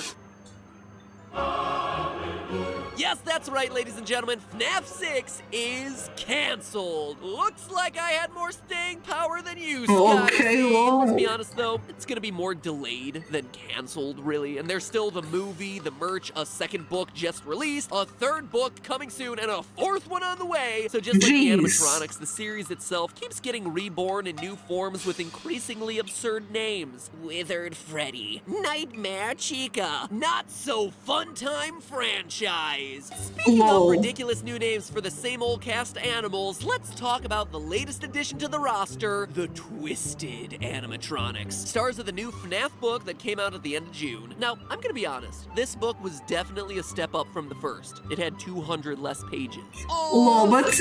y'all! You need a calendar, man! I mean, don't take that as too high of a compliment. In 200 pages, you still had a college robotics major going to the scene of a murder and then touching the victim, getting blood all up on her hands, and no one on the police force even batting an eye over the blatant crime scene tampering that was happening. Okay. The fact that in the book, but you know, the book having less pages, it's not better, you know, but okay. With our canon too. But you know what? I still gotta appreciate lines like page 183. You never know when a corpse may wander out of the shadows wearing a rabbit suit. Even the books have become self-aware of their own absurdity at this point. Now, at this point, Scott has made it clear that the books and the games are separate canons. And while that may be true, both are still shambling their way out of Scott's mind brain. We all know that Scott leaves plenty of holes in his stories. Details or events that are left purposefully vague so that we can theorize to fill in those gaps. That's so cute. What's interesting is that he leaves different holes in each series. And by looking at the two series in tandem, those holes start to fill themselves in with events from the sister series. Okay. The sister location.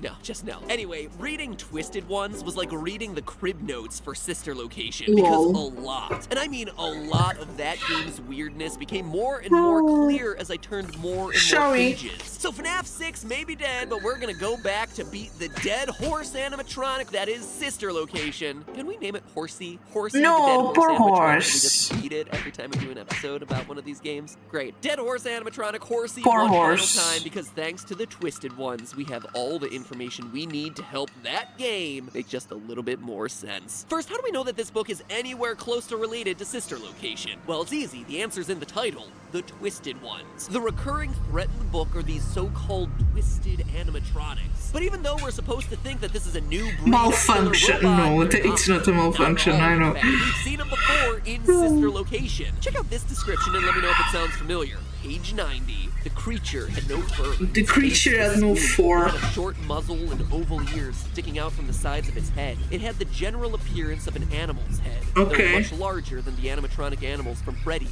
Running down the center of its face was a long, straight split, exposing wires and a line of metal frame. A thick plastic material was stuck to the face in large patches. So the twisted animatronics have a plastic-like covering and a face that splits open. It certainly sounds like the aesthetic of the Funtime animatronics, but it doesn't stop there. These guys were built to be big because their mission is to capture children, like Pokeballs. That's sad.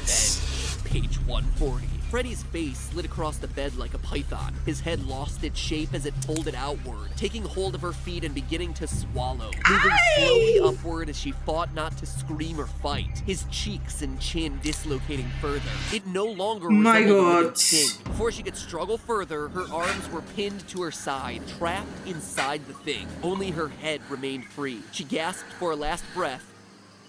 My God, that's so... violently scooped up, consumed by the creature. She done got scooped. Then, a few pages later, she was inside that's so scary. for a human being, but the suit was moving with complete autonomy. In case you've forgotten, this is exactly what we see in Sister Location's hidden animatronic blueprints. Oversized robots with special containment features to lure in and trap small children. Even the description for how people get scooped into the animatronics is reminiscent of Sister Location's horrific ice cream minigame with Baby. Page 92. The animatronic's arms lifted and its chest opened like an iron gate. Its metal pieces slid out of place to reveal a dark, gaping pit where sharp spikes and spring locks were just barely visible. It was a trap, waiting to be triggered. She beat against its bent and damaged arm, but the other arm steadily... Bro, sometimes I'm too focused, like, as a whole book matter. I'm kinda concentrated on this, like, because I'm trying to learn and then sometimes I don't talk much, I'm sorry.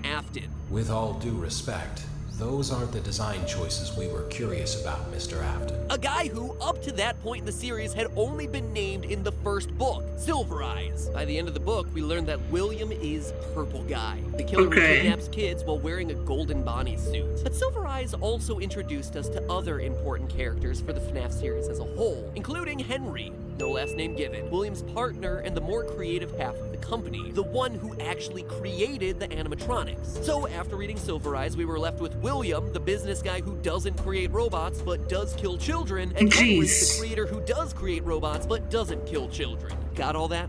Good. Now, in my FNAF 5 Decoded video, I drew parallels between Henry and a mysterious figure that we saw during a secret cutscene of FNAF World, both of whom create animatronics and commit suicide. Long story short, in the game, he ends his own life because he created Baby, a robot that he's ashamed of. In the book, why Henry kills himself is still a big part of the mystery. But wasn't it that was the purple guy that made the robots? Now it's different again? More in-depth there. But after that video, it seemed like a lock. We finally had some solid leads as to who these key players in the games were, and the clues were coming from Silver Eyes. But then that opening cinematic from Sister Location played the first time we all booted up the game. Afton acknowledged that he was the one who created the new robots. And everyone, including myself, was like, well, there went that theory. Afton was supposed to be the business guy, not the creator. So if he's the one who builds animatronics in the game, then Henry must not exist in this universe. Scott had pulled the wool over my eyes, or at least retconned huge parts of his story to keep me off the scent once again. Except not. The theory was right the first time. The Twisted Ones book confirms that both Henry and William Afton create animatronics. Okay, now it's understandable. And the Twisted Funtime style animatronics being Afton's. On page 92 of the Twisted Ones, we see the main character Charlie, daughter of Henry, talking about one of these new animatronics. Whoa, the hardware, the joints, it's older technology. Maybe he made them earlier? I don't know. I recognize some of this as my dad's work, but then a lot of it's foreign to me. Someone else may have had a hand in it. I'm not sure if my dad made it or not, but I have a feeling he's the one who buried it. Oh yeah, by the way, in the book, the twisted animatronics bury themselves during the day and come out at night to nab people. Animatronic zombies. No way. Why not? It is probably one of the things that makes more sense in the book, honestly. Anyway, it's continually hinted at They throughout the book bury that these themselves, animatronics weren't jeez. built by Henry. My father wouldn't have used this. He always put stops so that the joints couldn't do things humans can't do. Then again, on page 113, the bear was frightening, misshapen, an imitation of Freddy created by someone else. It was a strange variation, into which her father had never breathed life, but William Afton, Dave, did. And then finally, William Dave, maybe Purple Guy, Springtrap Afton confirms it on page 186. Did you think my robots would be as poorly designed as your father's? Jesus. The original theory still stands. Henry and William can both be active players in the game universe because both build animatronics. And if you need even more evidence, then think about it this way. At the end of FNAF World, Henry admits that he created Baby, and then he kills himself, ashamed of his creation. At the beginning of Sister Location, Jesus that Christ. Afton is still alive, he's claiming creation rights, and he's obviously proud of his new robots. Then, at the end of the game, his son Michael Afton says that he's gonna come find his father. Father, it's me, Michael. I'm going to come find you.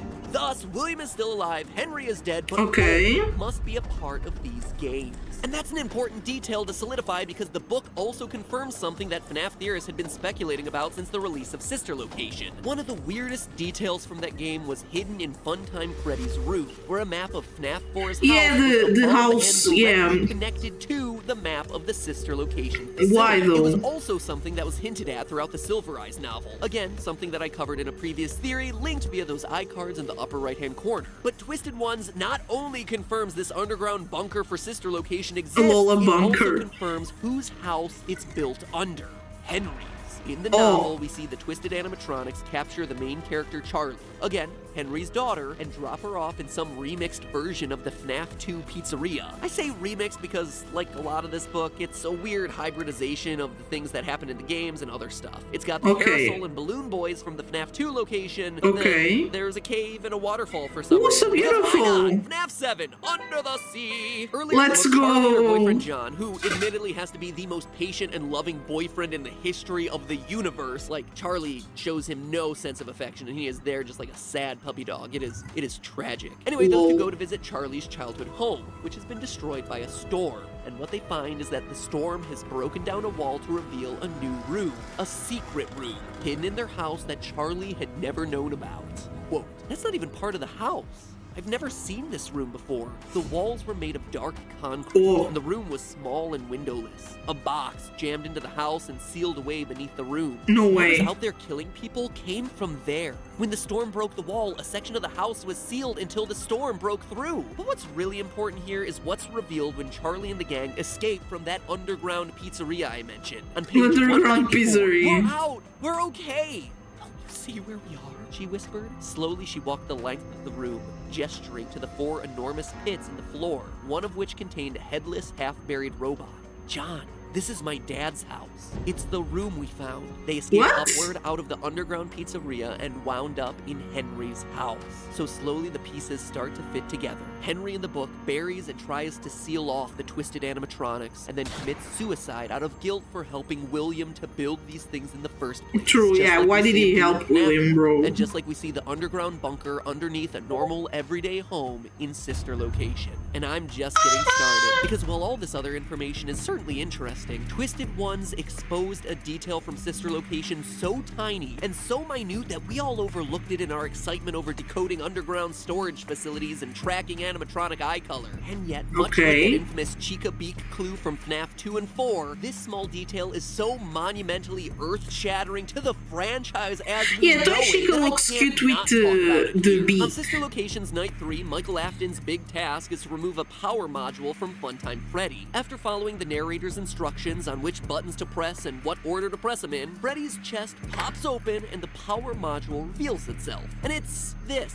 little blinking black dot yeah, what is that? connected to literally anything else in the animatronic, and in a pretty unusual place, just kinda stuck on, slightly off to the side. I remember thinking at the time that this was an odd design choice for something that was supposedly powering the whole animatronic, but meh, how would I know? No one, and I mean no one, called this thing out, considering Night 3 in general was just kinda forgettable, overshadowed by the misery that was the Spring Lock challenge on Night 4 and the fascinating map Easter eggs hidden on Night 2. But of course, this is FNAF. And no detail is too small in this series, and Twisted Ones blew the lid off this disc's true purpose. Its little mystery being so important that it's the reason they're called the Twisted Ones in the first place. Why? Stick with me now, because I'm not making any of this up. That little device from Sister Location is actually a mind control disc.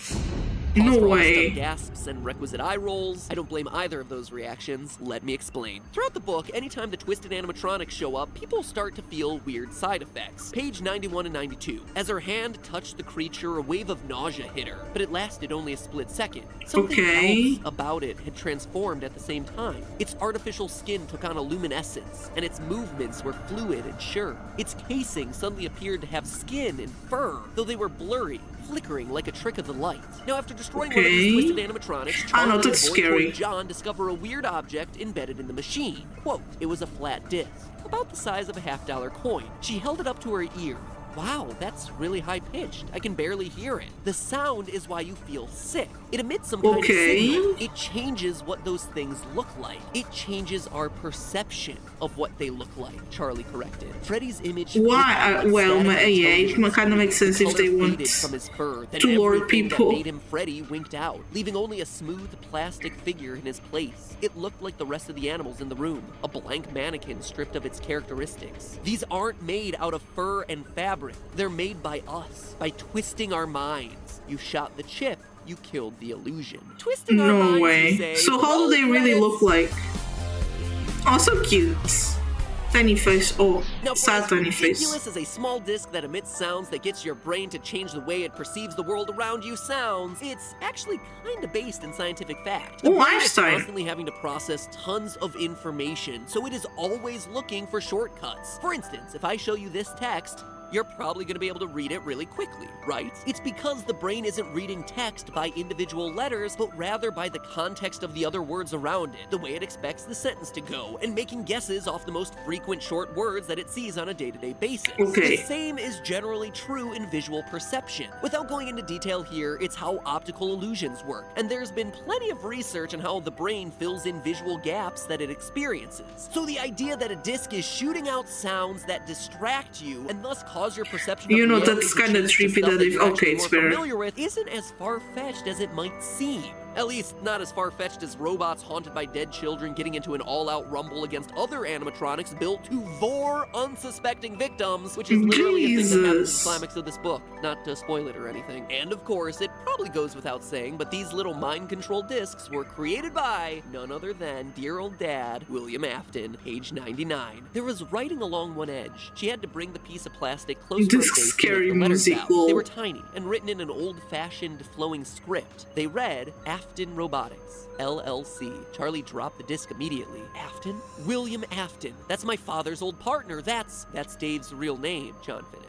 I thought he was just a business partner for Freddy's, she said slowly. I guess he did a bit more than that. Yeah. So why and how does this matter in the context of the games? I actually think it has the potential to explain a lot. First, from the book. So the animatronics aren't changing shape, we're just being distracted. What's the purpose of that, though? Yeah. To trust, to look more friendly, to look more real, to lure kids. So they don't look cute at all? It's just mind control? It was even in the hidden animatronic blueprints that we discovered. Weird technology put in place to lure and trap kids. Now, this is speculation, but remember Sister Location's secret control room that allowed us to observe the crying child's bedroom, as well as other locations from FNAF 4? On the map, they were labeled as observation rooms. Could that be what William was observing? The effects of his mind-twisting discs on children. Could oh my god, that makes sense why it had nightmares. Hallucination, whatever, but rather the twisted dreams generated by these that makes sense now. But even beyond that, I think these discs explain a topic that I have actively avoided throughout all my theories on this series.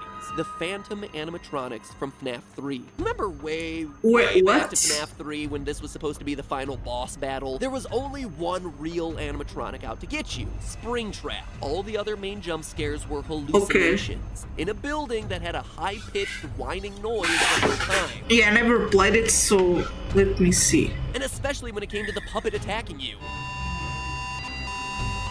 Weird that these hallucinations are happening around a time when there's high-pitched noises around, like these discs emanate. And notice that the ventilation in the game would only tend to drop after you had been scared, not before. It's as though these hallucinations aren't coming from a lack of oxygen, like Phone Dude says, but rather My god, from this is some also other scary source. to play. A disc specifically designed to manipulate your mind and bring forward all the horrific memories that you have buried in it. And regardless of whether you think Springtrap is Michael Afton or William Afton, which is honestly a theory for a whole nother day, one thing you can't deny is that these discs, Springtrap, and the Afton family are all connected, meaning that their use in a game where you're coming into direct contact with a giant golden bunny definitely makes a whole lot of sense. Could they also be the explanation for the other random Easter eggs we've seen throughout the series? Easter eggs? The Wallbit mask and the mini Rena's random appearances in the control room of Sister Lol, Location. so the tiny. Phantom Freddy and Phantom Bonnie from FNAF 2. I mean, the FNAF 2 location does make an appearance of sorts in the book, with the discs hidden in the lights of the building. Maybe even the hallucinations of It's Me way back in FNAF 1. The ramification of discs like this changes everything, and we physically see them present in Sister Location. So even if Scott is tired of the franchise, that doesn't mean it has to end without the answers that we've all been waiting for. You know what? I'm here for you to try and put together this mess of a puzzle as a community of theorists. There's still plenty more to speculate about as the Twisted Ones opens the door to even more interesting and even more absurd ways of maiming and murdering children with Chuck E. Cheese style robotics. And I haven't even gotten to how I think the main character of the book series is probably a robot. But again, those are all theories for other days. In the meantime, remember, that's just a theory. Theory. Game theory. Thanks for watching. You know, at this point, FNAF is 3 years old. 3 Let's years. go! That means most of you younger fans of the series are probably hitting that special time in your life where hair starts to appear in places that it never used to. Like in between your eyebrows, fusing them together to form the much-dreaded unibrow. Take my advice, this is for your own good. Don't be like me. Don't make the mistake and think that a unibrow is okay. No, it's not okay. Was a dark Well, no, time of it's my life okay, that I it's choose to okay. forget. No, learn I think from my it's mistakes, okay, but do the right thing, you know, get to shaving, my friends. Dealing with awkward I don't know, bro. I think it's okay, actually. Yeah, it's no problem. Treat yourself to the club. Dollar Shave Club, literally What the is best, this? easiest, and cheapest shave you will ever have. Why is it the best? Because their executive razor rocks, metal and firm, standing head and shoulders above the. You know, I use a plastic tiny store thing razors to that take cost out even my more. eyebrow Because thingies. screw having to put on pants and go out It's and like a. stay hidden away from the world.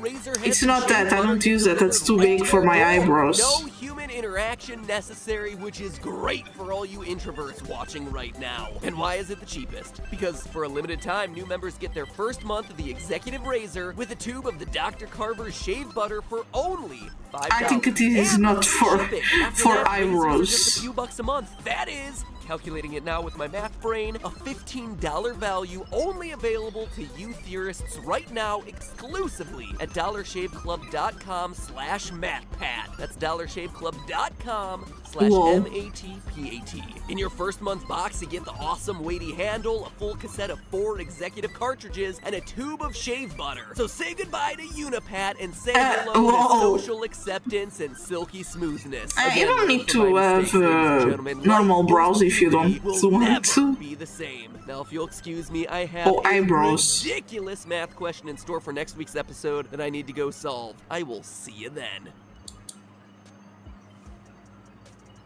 Why, with enough belief, you could even cheat death itself. Okay, this is scary. What's happening? You know, it really is uncanny how these two games overlap.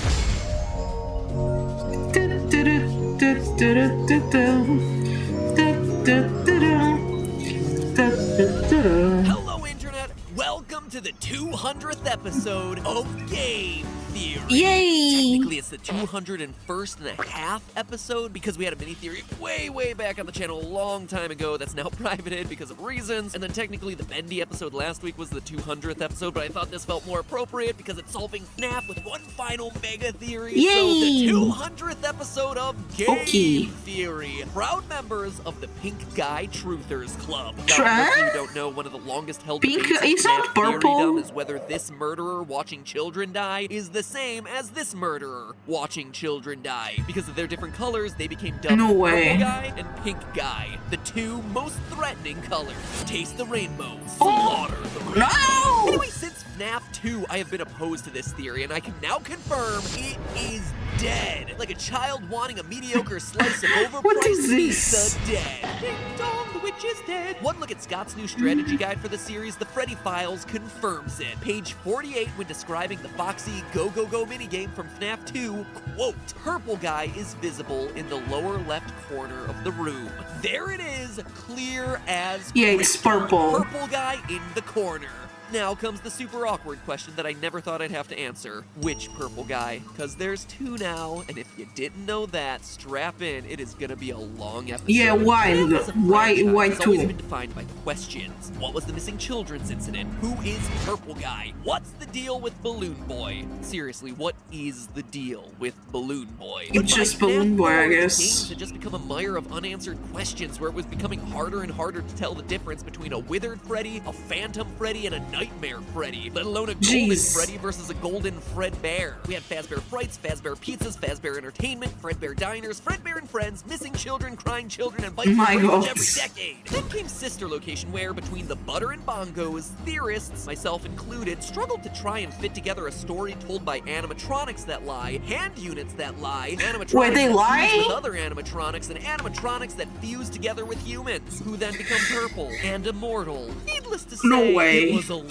For me, what had become the scariest part of FNAF wasn't the jump scares, it was the lore. So you can understand why when the novels Oh came yeah, out, Chill offered Gamer what told me that they solutions get purple because they I had got the board. possessed Started by the looking for more streamlined robots. solutions within their pages, hunting for clues to the games in a place where they didn't exist, but kind of looked like they exist and probably should have existed but didn't exist. And the only thing I accomplished in the that's a process ton was of making stuff. things more complicated. So in all the time that FNAF 6 has been percolating in the back of Scott's mind brain, I've thrown out everything that I thought I knew about this series, and I've gone back to doing what I do best. Darn it, basic counting. One Freddy Yay! button, two Freddy buttons, one Foxy Toe, two Foxy Toes. Only this time, I was Okay, aided by what? knowledge of where the series was headed, as well as Scott's latest release, The Freddy Files. It's a book that many others dismissed as merely an elongated strategy guide to the games, but to me, it was invaluable at filtering down years' worth of lore into the details that Scott himself deemed as the most important to focus on. And this entire process of starting at square one has helped me to see connections I never made before, enabling me to create the thing I was most scared of. A timeline. A series of events that No, explores the timeline. that Scott has Sorry. left for us along the way. And the more I looked, the more it all started to make sense. And that's the plan for this video, and spoiler alert, the next video, to create a final, definitive, lore-based theory on the insanity that is FNAF. Putting to rest the key lingering questions in the first 5 entries of this franchise, and opening the door for Scott to usher in FNAF 6. Since, at this point, we all know he's just waiting for us to solve the previous games before he releases the new one, right? Come to think of it, Okay. I shouldn't finish this theory. Now, while I could sit here and rattle off hexadecimal color codes and animatronic design features to painfully hammer out the timeline inch by inch, no one cares. Trust me, I know I wrote 2 other versions of this script where I did exactly that, and both of them sucked. I was boring and confusing myself. It gets way too convoluted way too quickly when you dive into the details. But when I took a step back, I realized that the best way to understand FNAF at this point in history is to know that it's not a story about a haunted pizzeria, it's the story of a family. Meet the Aftons, a perfectly normal family of Aftons. 5. Father, daughter, son, older brother, and mother. And the secrets of the Fazbear timeline are actually buried in the fates of each one of these characters. We begin with William Afton, the original purple guy, the father, the one who starts this whole timeline with a story that's all too familiar to us by this point. He starts killing kids at Bear pizza restaurants. It starts back in the 70s. Should have given him a big purple afro there, Scott. FNAF 2 flashes us back to these origins, showing us Purple Guy's first victim at Fredbear's Family Diner, before flashing forward to show another 5 victims of the Purple Guy in the FNAF 2 location, and potentially yet another 5 victims in the FNAF 1 location. And he would have gotten away with it too if it weren't for those meddling kids. Literally, because his victims refused to stay dead. The soul of the first child Poor kids. Come on, they didn't want to die. By preserving their spirits in the bodies of the other Fazbear animatronics. Give gifts, give life. We've all known this for years, and Scott even confirmed it, but we had to start somewhere since this is where the story begins. But where the story heads to next might surprise you. Sister Location. More specifically, the mini-games from Sister Location, where we meet Afton's adorable green-eyed daughter, No Name. Doesn't help. No Name. The name of you see, the name is No Name. Kids anymore. He's busy figuring out new ways to mass murder the youth of this nation, and he does what any good business owner ought to do: outsources it to the machines. He designs a series of fun-time animatronics with features specifically made for luring and capturing kids. We can see it on their blueprints: parental tracking, grouping, deter and misdirect, parental voice sync, and once again, he would have gotten away with it too if it weren't for those meddling kids. Or kid, in this case. His own daughter, in fact, who is so excited by the circus baby animatronic that she ignores her father's warnings to stay away from it and falls victim to the claw. In true FNAF fashion, she done gets herself scooped, goes on to possess Circus Baby, and that causes the eye color of Baby to shift from blue to green. The tragedy results in the spin-off restaurant Circus Baby's Pizza World closing down in one day. The day it opens, and the fun times get stored as the trailers say, it's closing the day it opens, jeez. Sleep, just waiting for the day that they become rentals, one Afton down. Now, before we kill off the next Afton child, let's rewind a minute to explain why Afton's daughter getting turned into human Froyo goes here, since this is a pretty extreme break from how most people understand the FNAF timeline. Evidence the first, not only do we see the animatronics actively moving around their respective galleries, but their luring and capturing features were built with the specific intention of them acting as free-roaming robots, something that we know was phased out in the aftermath of the bite of '87. We also know that this incident happens before Springlock suits get decommissioned. On night 4 of Sister Location, Baby traps you inside a Springlock suit and says this: "You're inside something that came from my old pizzeria. I don't think it was ever used. At least not the way it was meant to be used." So Circus Baby and her pizzeria were from a time before the unfortunate incident at the Sister Location involving multiple and simultaneous spring lock failures, which prompted all spring locks to be that's making sense now. More on that whole thing in a minute. But perhaps the biggest clues to the timeline placement of the Baby incident come from FNAF 4, what most of us have considered the first game in the timeline, where the crying child gets bitten at his birthday party while psychic friend Fredbear, he's here, he's there, he's everywhere. Who are you gonna call? Psychic friend Fredbear. So cute. Promises to put him back together. Throughout the game, the crying child, Afton's youngest son, keeps hearing the words, "Remember what you saw," repeated over and over to him. When the game first came out, the best I could do was speculate about what this was referring to, but now I think we have our answer. This moment. His sister getting scooped. The crying child saw this happen, thus prompting his fear of animatronics. And we know he saw it through one crucial design detail that Scott included. Look at how this kid's nightmares of Fredbear materialize. The stomach mouth. It's a design detail that we all overlooked, but there it is, positioned in the exact same way that Baby rips in half to claw grip Afton's daughter. It's how a child would perceive that incident. And that's not all. It also explains why the Afton home has an empty girl's room in it, something that Scott clearly thought was important for us to see. So why is it empty? Because the sister is gone. Yeah, unfortunately.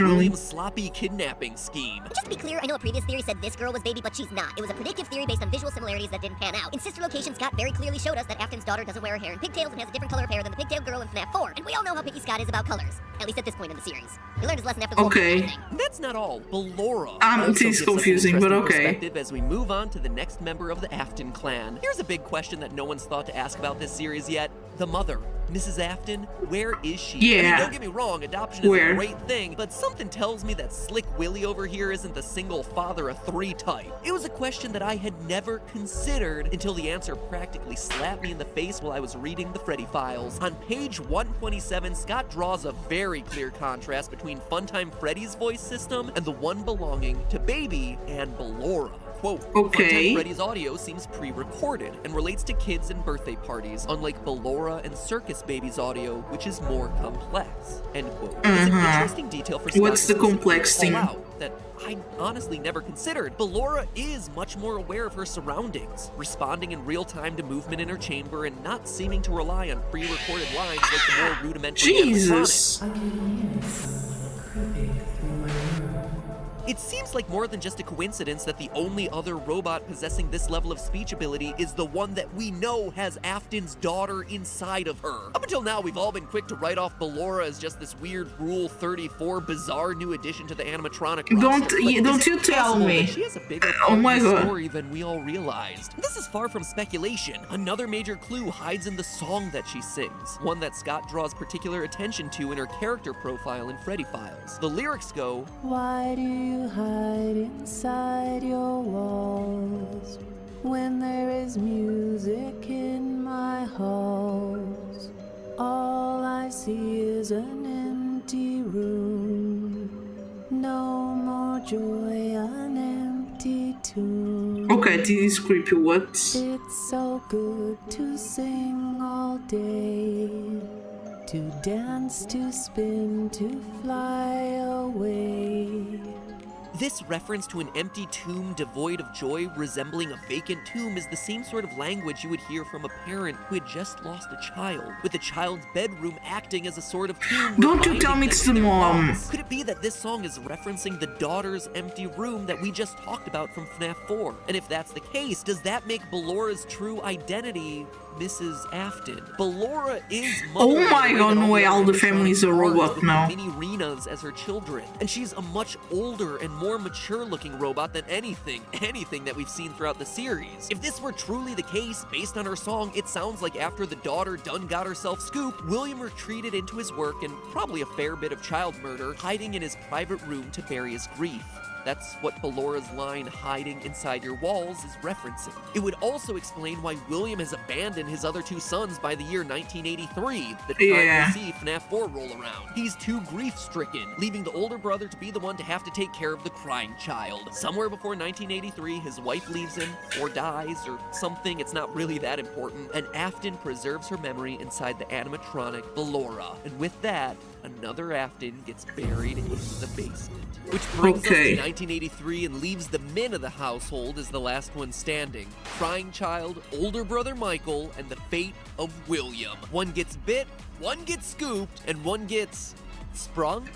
Ugh, that sounds okay. bad. Regardless, the debate of whether Michael or William is the true purple guy who ends up in Springtrap is part of next week's video, along with how we know that this is 1983 and my definitive answer on who the crying child becomes. So make sure you ring the subscription bell down below to find out next week as soon as part 2 of this ultimate FNAF theory airs. Seriously, do it. Otherwise, you'll never know how this series ends, and you'll forever be wondering whether it's Will Trap or Mike Trap. And then FNAF 6 will come out and everything will be all higgledy-piggledy. And as a final treat for those of you who want to get super nerdy about the series and need more clarity on these early controversial timeline placements, well, if you look beyond just their fancier, more modern design, the evidence around the sister location animatronics points to them being earlier models. One detail of FNAF 4 that I've been kicking around in my head for a year now is the canonicity of the Halloween update. In the update, Scott included 3 new characters, Nightmare Mangle, Nightmare Balloon Boy, and Night Marionette. The appearances of Mangle and Marionette were both labeled as non-canon to the series, but things hit a wrinkle with Nightmare Balloon Boy because he got a pass. He was deemed canon, and that set off huge red flags for me because it tells us a crucial detail. That by the time of FNAF 4, Mangle doesn't exist yet, and Crying Child hasn't seen the puppet, but Balloon Boy does exist and has been seen by little Jimmy Night Terrors over here. Logically, for Scott to officially say that Nightmare Balloon Boy is canon, he has to have predated the events we see in FNAF 4. Balloon Boy had to be around prior to 1983, which leads us to what we see and hear in sister locations. Well, it was in the corner there. Humanoid robots. Sure, there's Ballora and Baby, but there's also these little dolls that share a similar shape and visual style to Balloon Boy, making it seem like an earlier pizzeria had a more human theme than the Fazbear restaurants. That restaurant, I believe, was Circus Baby's Pizza World. Now, one thing I know people are going to bring up, in sister location, Hand Unit says, due to the massive success and even more so the unfortunate closing of Freddy Fazbear's Pizza, it was clear that the stage was set, no pun intended, for another contender in children's entertainment. Hearing the location of Sister Location opened after Fazbear Pizza closed down would lead you to assume that the events of Sister Location are happening later in the timeline, and you wouldn't be wrong, they are. But Hand Unit is talking about Circus Baby's entertainment and rentals. Baby and Ballora were built for Circus Baby's Pizza World, which, as I showed, came out long before that. This coincides with what we learned about Circus Baby's Pizza World in the pre-game teaser Scott released on Scott Games. Quote, the grand opening of Circus Baby's Pizza World has apparently been canceled due to reported gas leaks in the building. There was only a handful of people that ever got to look inside, kids from here and there, end quote. Obviously, this is all a cover-up for them actually closing the restaurant in the wake of Afton's daughter's death. That's beside the point. Jesus, this is so much information so fast. Clearly during a period when Rosy Cheeks got a big thumbs up in the design department and were then stored underground after opening day when Afton's girl got scooped. Some were kept in rotation, rented out for parties, which explains how Balloon Boy shows up in FNAF 2, while all the others got forgotten underground, only to be uncovered when Michael was sent to put them all back together.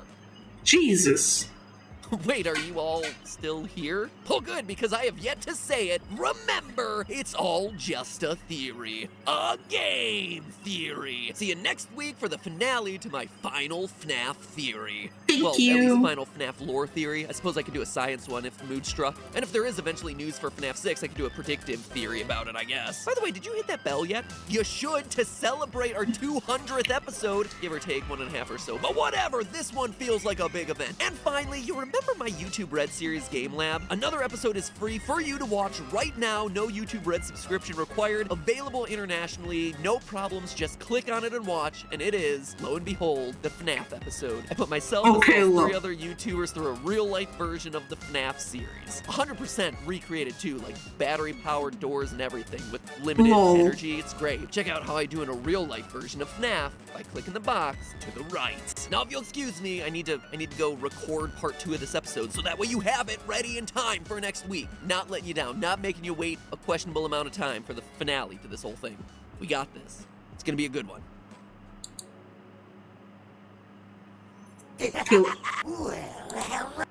Let's just put on pause because now it's... Let's proceed. Well, hello again, theorists. We have a party planned today, and it's all for you. So, are you ready for round 2? Well, are ya? It's too late to turn back now. Okay. Get ready for a surprise in 3, 2, 1. Oh my god, calm down.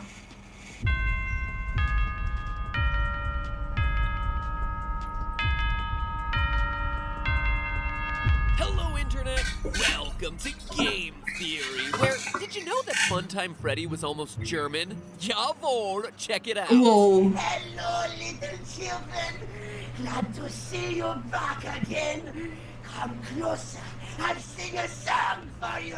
What? Lol. Forget Freddy Fazbear, it's Freddy Fuzzbar. Calling it right now, FNAF 5 gave us sister location, FNAF 6 gives us international expansion. Let's go. So, this is it. The end of an era. My last FNAF lore theory until a new game gets released. Makes me kinda sad, actually. So let's make it a good one as we set out to finish the job that we started 3 whole years together. And spoiler alert, purple guy is not the phone guy. Believe me, I tried. Okay. So of the 5 Aftons, last time we had killed off 2. Mother and daughter who go on to become Baby and Ballora. Afton's daughter getting clawed results in the immediate closure of Circus Baby's Pizza World, leading the company to retire the creepy, rosy-cheeked characters deep underground where memories sleep. But now let's talk about one question I haven't addressed yet, and one that was on everyone's mind during the launch to Sister Location. Where is Chica in all this? For the first time, why though? It's not about Chica. Chica. Animatronics was just gone. That seems significant, right? And it is. I joked earlier about FNAF Lederhosen location, but it touches on an element of these games that we tend to brush aside. That there's a business element running through all of them. Corporate doublespeak and liability talk coming from Phone Guy, parent companies in the form of Fazbear Entertainment, franchising with sister location. So what if Chica is missing from Circus Baby's gang because she was her own independent mascot at the time? It's not just wild speculation either. In the Scott Games source code leading up to Sister Location's release, we got all sorts of hints in the form of animatronic maintenance schedules, but mixed in there was a reference to something surprising. Chica's Party World, mentioned by name, definitive proof that the character was the mascot of another business existing at the same time as Circus Babies, which was also a client of Afton Robotics. Chica isn't in Sister Location because she isn't a part of the family yet. She's still a solo act, but we know by FNAF 4 she's clearly a part of the Fredbear and Friends lineup. So it would because seem of the that Fazbear fake. Entertainment grew by merging with or buying out the other animal-themed restaurants in the area, with Chica being the last addition to the crew and why she's a part of the series from here on out. So no, theorists, contrary to popular belief, it wasn't just Scott trying to reduce the amount of creepy poultry-themed fan. Ay, Let's be real here for a Jesus. second. Bibs aren't sexy. I'm just saying it now. All in it like I see it. So Fazbear Entertainment decides to go all in on the animal-themed robots because the whole clown thing was just a stupid idea. I mean, seriously, William, do some market research. Americans are more afraid of clowns than global warming. No way, lol. Consumer, man. Anyway, in FNAF 4, Fredbear's expanded to have himself some friends and has become so popular that they're in full sellout mode, complete with plushies, toys, a TV show, and the ever-popular item, masks. Get them now because they're selling like a god church. None of this would exist if this were truly the first location of a local pizza chain, confirming that this location in FNAF 4 is not where it all started like many have been assuming. What we're seeing here is something else, presumably what the TV says. Fredbear and Friends, a hybrid restaurant of the old Fredbear characters and the new spin-off ones where every character has their own spring-lock suit. Notice that the FNAF 4 Nightmare animatronics all have 5 fingers. The only other animatronic to have that feature, Springtrap. 5 fingers because the humans have to wear the suits. Which leads us to one of the biggest debates in this franchise. Is this 1983 or 1987? The bite at the birthday party makes it seem like it's 1987, but the TV says that it's 1983. Never before has so much nerd rage been prompted by discussion over trademark dates. Rage that lives on to this day, but now I can finally bring home to the storm. This is 1983. We know this based on a recent Reddit post Scott made on the subject of whether or not he's ever retconned his story. Quote, "The truth is that I've done one actual retcon in the series, although I'm not going to say where it was. There have been other times, however, when my original intentions didn't come across clearly. In those instances, I make a point to clarify in the next game. I used Sister Location to clear up a misconception from FNAF 4. End quote. Reading this, the obvious misconception from FNAF 4 was the year the events of the game took place, which, true to his word, he clarified via Sister Location and the private room camera code of 1983, 1983. When Michael Afton revisits his father's control room decades after the fact, he sees that all along William had been surveilling their family home using cameras that were password protected by one of the most sorrowful dates of his life. Regardless, neglectful father William participates in the worst Bring Your Son to Work Day program ever by taking his traumatized son to a restaurant filled with robots he's afraid are gonna scoop him. And solidly in the no-help column is his older brother who taunts him mercilessly for his fears. The story comes to a climax when the brother's teasing goes too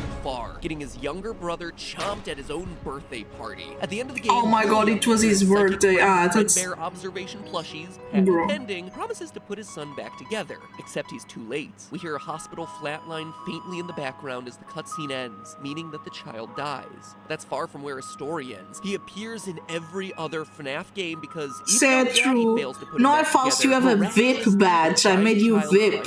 I hope you like it. Ghostly golden Freddy for proof as to why. Yeah, it's depressing. Remember what Scott said in his Reddit post? He tries to clarify things in the next game. Oh my god, so fast now. There's a point he makes. Oh my god, cute tiny face! Notice the masks across the 2 games. I'm happy. Imagery, but a direct reference to the masks worn during the crying child's failed birthday. But this is depressing, the FNAF thing. But I'm happy that you're happy. 3 party tables decorated with green, why? yellow, balloons, and it's a birthday party as evidenced by the cake. The puppet is recreating the birthday that was stolen from the crying child. I don't know what VIP does, I just thought Norfolk is so good and is always here, so they always here, so I'm gonna give him a badge. I think not. It's also worth noting that Nightmare is one of only 2 canon animatronics to have a jump scare that's a static image with strange noises that crashes the game. Yay! Hope you like it. Which leaves us I don't know what benefits it brings. Purple guy and other. But I hope the rest of you like it. The story of a serial killer father and the son who's following behind, retracing William's steps to undo his father's cruel work and free the spirits of the dead children. This next bit we're all pretty familiar with since it's based on evidence from Phone Guy. The bite of 83 causes spring locks to get discontinued. William, acting as a technician across all the Fazbear restaurants, is responsible for handling now because the purple guy is not the phone guy. Phone guy is wooden. It's just some random. Will be safely off camera. camera. He first strikes on June 26th at the FNAF 1 location. This murder, dubbed the Missing Children's Incident, eventually gets the place shut down, but results in Foxy, Bonnie, Chica, and Freddy It's so weird. These theories are weird, but some of them make sense. The FNAF 2 location, along with some new toy robots linked to Foxy. a database to prevent a mass Foxy's the phone guy? Old favorites get pulled out of retirement. No way. Specifically Balloon Boy. And with that full roster, Freddy Fazbear's Pizza has its grand reopening. Now posing as a security guard, William with his spring lock, the art of FNAF is more cuter than the animatronics. The day shift security guard no, isn't phone guy. Okay. Empty slot, but gets himself bit by the agitated animatronics. Okay, Foxy is what? I don't know, bro. Oh wait, they're talking about phone guy. Wait, no, I forgot. The toy animatronics get scrapped for just sucking at spotting a child murderer, and the old robots get stored back at the original FNAF 1 location. I lost what they were saying. William knows that these things are alive and angry at it, so he tries to dismantle them using the safe room as his cover. And it would have worked out too if it weren't for those meddling kids, or at least their meddling spirits, because he didn't calculate that the spirits could live on without the animatronic shells. He tries to defend himself against these ghosts by ducking into his trusty murder suit, but his haste coupled with the moisture of the room causes the spring locks to fail and Afton to get skewered inside of the big yellow bunny. The company, trying to save face and, let's be honest, their stock value, covers up. Okay, I guess phone guy is just some random. I don't know, bro. Afton, now Springtrap inside. I know, but Michael might be Springtrap. We're getting there. The management instructs all Fazbear employees to behave as though those safe rooms never existed, and another Afton falls victim to a horrible fate. Only this time, he absolutely, totally deserved it. But now let's look at the final Afton, Michael. His story begins with the main gameplay of Sister Location, where Mike Afton, who we learn looks a lot like his father... Okay. They crazy then. Each time I join it again, I get a black screen. Why? Dad to put his sister back together. A promise that William is it my... maybe it's my computer, I don't know. Mike was still a child, or before I'm sorry. Ran away to escape murder charges, as implied by him saying... I'm going to come find you. Mike succeeds in saving Baby, but gets himself scooped in the process, having his innards replaced with innards. As we see throughout the canon custom night I don't think so. Okay, no, false. Maybe I have to search what's happening, because I don't know. A fresher body that'll draw less suspicion. Michael miraculously survives his innard enema, and here's where all sorts of puzzle pieces start to fall together. First, we know his name is Michael, but that he also goes by Mike, as shown by his name tag on hand unit. This immediately connects us to Michael is a purple zombie. Why? You know, if they are a purple zombie and they're walking around the town like that, nobody calls the police, bro? That's so weird. Not only does the name Mike match, but a rotting flesh sack with no innards would definitely be pretty smelly. And if in the sister location, Mike's mission is to free the you know, it's kind of absolutely be guilty it's sus. It even provides us for an explanation as to why the animatronics would be trying to kill him in the first place. We hear it in Sister Location. He looks just like his father, which, man, William, if your face looks like a rotting corpse, jeez. Consider getting some plastic surgery. But if all that wasn't enough, we can even tie it in with Golden Freddy's behavior in the game. Anytime Golden Freddy appears in FNAF 1, he's accompanied with the flashing text of, "It's me." As we just saw, Golden Freddy contains the spirit of the crying child, Mike's brother. So the "It's me" is one brother speaking to another brother. Chicken was the first one to get killed. And in need Chica. of spiritual release. Now, knowing that Mike Afton and Mike Schmidt are one and the same, you know, Chica, I think Chica, they're a cool design. They're kind of scary, but the toy version is better. I like the toy version, it's cuter. Doesn't do coincidences. Michael Afton is literally going location to location, undoing the sins of his father's past and stinking up the places as he do, like Michael says at the end of Custom Night. I'm going to come find you. Okay, the son wants to Before we get to the timeline, let's address under the bad fact that stuff, Freddy is okay. established to be the killer, and Michael is clearly shown to be purple in the custom night. So wouldn't that make him the killer? No. As much as I hate to say it, there are actually 2 purple guys, but only 1 real purple guy. Admittedly, I left that purposely vague for dramatic effect, but let me explain. Or better yet, let FNAF World explain. In it, you recruit a familiar-looking purple sprite onto your team, and he says this: "Don't confuse me with the actual purple guy. I'm just a game sprite." And there's the difference. One of these characters is physically purple. That character is Michael, and the other is just a placeholder on the screen, a sprite representing a shadowy figure who, because the background of the minigames happens to be makes sense. colored differently, and that color was purple. But you don't even have to get that meta. It's made pretty darn clear in Sister Location's intro that William is the one who built animatronics intended to capture kids, whereas Michael is established as the one who's trying to save them. Even the timeline supports this. The murders date back all the way to Fredbear family. Why there's someone biting your brain with a bill inside of the brain? That's so weird. That Michael Afton is also Mike Schmidt and Fritz Smith, as the evidence suggests, and the phone guy calls give you an alibi. Phone guy is talking to you about other security guards being investigated for murder, which implies that you yourself are not guilty. Mike's efforts to atone for his family's past jeez, that's so many information. Game by game, we see him piecing together the family reunion. Sister Location saw him free both Ballora and Baby. Then in FNAF 3's Fazbear Fright, Afton's younger brother, now in the form of Golden Freddy, receives peace via the Happiest Day minigame. Even the spirits inside Freddy, Foxy, Bonnie, and Chica get exorcised. Exorcised, bro, what? FNAF 3 shows 4 empty, unlit animatronic heads. That's also why, come the main gameplay of FNAF 3, the only animatronic that's still active in real life is Springtrap. Mike has been successful at appeasing every other one of the spirits, leaving him alone with dear old Dad. I'm going to come find you. Okay. He gets a job as security guard of Fazbear Fright, and shortly after, the creators of the attraction stumble across FNAF 1's secret room, with the remains of Mike's father spring-trapping around inside. Mike sets the place on fire to finish off his killer dad once and for all, because seriously, did you really think that building just spontaneously caught on fire? Fires in fictional stories always have a dramatic purpose, and Mike would have gotten away with it too if it weren't for that meddling father, who in both the FNAF 3 newspaper clippings and Sister Location's special ending is shown to have survived the fire and is now undoubtedly more bloodthirsty than ever. The end, question mark, hallelujah. The craziest part of all this is when you actually stop and look at the story, there really isn't a need for FNAF 6. Outside of the return of Springtrap cliffhanger and revealing what's inside the box, yeah, remember that? Everything else pretty much has an answer. Sure, there are still parts of the tale that could be more fleshed out, like the origins of the puppet or what happens after Ennard gets ejected from Mike, but at this point, all the characters have completed their story arcs. The family is reunited and the spirits are all at peace. It's actually pretty poetic. It took nearly 20 theories and literally weeks of my life studying these breadcrumbs to get there, but we did it. We got to a solution that fit together practically all of the loose ends, and that's pretty darn special. Thank you for being a part of that journey with me. Oh, you're welcome. It's been an incredible ride. I have no doubt that this isn't 100% correct, but you know what? It's an explanation I'm happy with. One that I feel provides a sense of closure to the series, and one that I'm gonna let stand as my final word on the 5 games worth of series lore until a new installment.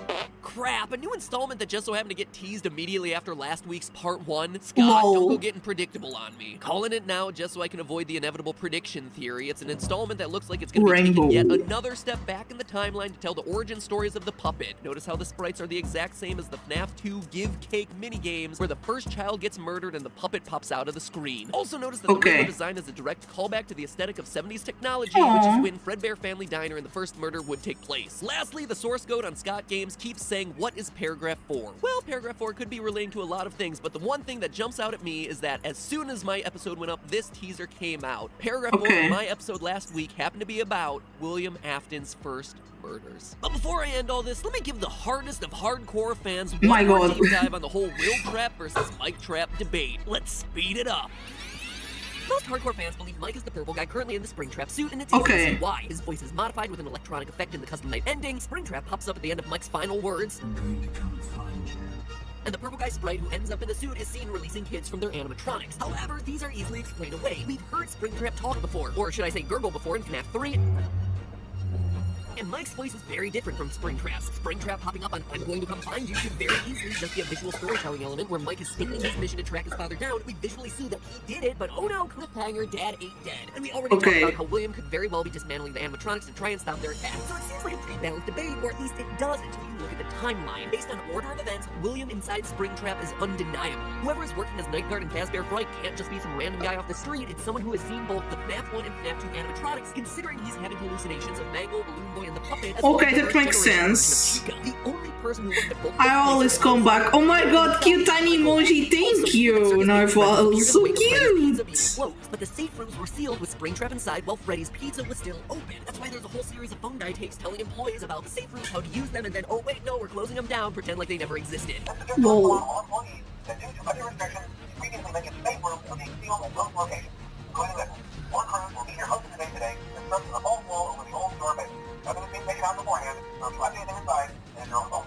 Management also requests that listeners not be mentioned family, friends, or insurance representatives. If Mike were truly Springtrap, that would mean he never would have had the opportunity to get souped and turn purple since My God. his rentals wouldn't have opened at that point, and he would have been trapped in the walls of the FNAF 1 location in the Springtrap suit. Lastly, if Mike were Springtrap, then who set fire to Fazbear Fright? I guarantee that fire was intentional. It was meant to finish off the last awful pieces of Freddy's legacy, and Mike's really the only one possessing that sort of motive. William is the established killer who would be cocky, thinking that he got away from the spirits by hiding in his golden Bonnie suit, which seems very counter to how Mike behaves. Oh yeah, and let's also not forget Scott confirmed our theories on the killer being in Springtrap years ago. If all of that doesn't convince you, well, I look forward to watching your research. Alright, 12 pages later, I'm finally ready to close this thing out. But hey, that's just a theory. A game theory. Now don't get mad at me when the new game comes out in a few weeks and everyone tells me to do another theory about it. Hey, and a very special thanks to Kellen Goff, the voice of Funtime Freddy, who recorded that incredible intro. Please do me a favor and follow him on Twitter at Game theory, true or false. I like it. It's cool. Hearthstone, which is really awesome. Ooh, also, dragon. if you want more FNAF action, watch me and Rosanna Pansino play FNAF 6. Yeah, that's right, FNAF 6 together. That's a new video on her channel, and the link is right on screen right now. We both get so scared by this darn game. And lastly, surprise, surprise, I actually do more than Freddy theories. If you want a new series to tide you over until FNAF 6, check out Hello Neighbor. It's great, and there's tons of theory fodder in there. This was years ago, yeah, 8 years ago, Narfos. If you'll excuse me, I'm old. I need a nap. I'm old. I'm an old lady already. And to you monsters trapped in the corridors, be still and give up your spirits. What? No way. They want to give up their spirits, lol. I'm old too. Yeah. After the smoke clears. Full of, I'm like full of back, that's my health problems and other stuff. Back pain, headaches, and I like to be at home all the time.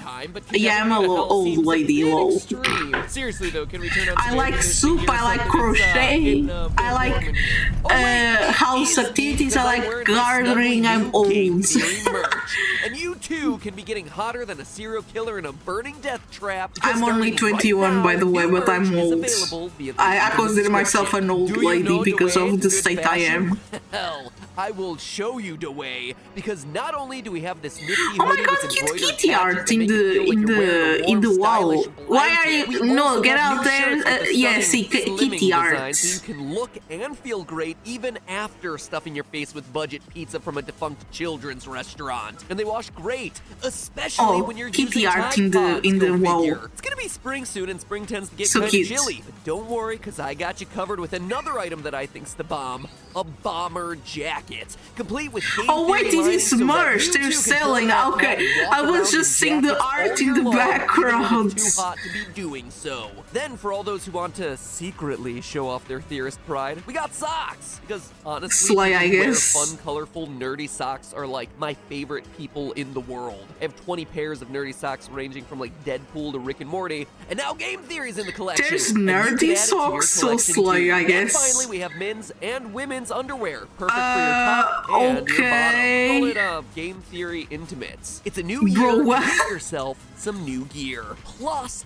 every order comes with a special Winter 2018 pin, as well as a chance to win something that is really special. Only 100 orders will come packaged with this, a special limited edition Golden Fury coin. Not only is it just super cool to get a real gold coin, it also may serve as your ticket to a very special event happening later this year. It's basically like Willy Wonka and his golden tickets, except for gamers and less caloric. But I have to warn you, supplies of everything are super limited. We know that things took way too long last time to get to you, So we've partnered with a new team to ensure that you get your orders faster and with way better customer service. Unlike last time, everything is already printed, waiting in boxers and eager to find a new home in your arms, or on your stanky feet, or covering your unmentionables. Shipping is international, sizes are like what you'd get in the store, and again, to ensure that you get stuff fast, this is all super limited edition prints. Once it is gone for good. So make sure to place your orders now. It was 7 years ago, it's gone for sure now. And once it arrives, send us a picture of you in the merch. Except for the underwear, I don't want to get arrested. Anyway, enough shilling. Let's talk about the end of this channel's most popular franchise. It's not the end, bro. There's like more 40 videos. Theory, where let's just take a collective moment and get this all out of the way. Say it with me now. Another FNAF video. You said the last one was gonna be your last. True, yeah, it's not the last, bro. There's so many. Now don't get mad at me when the new game comes out in a few weeks and everyone tells me to do another theory about it. And I did not like what happened there. What happened? No, I false. Also cute tiny face.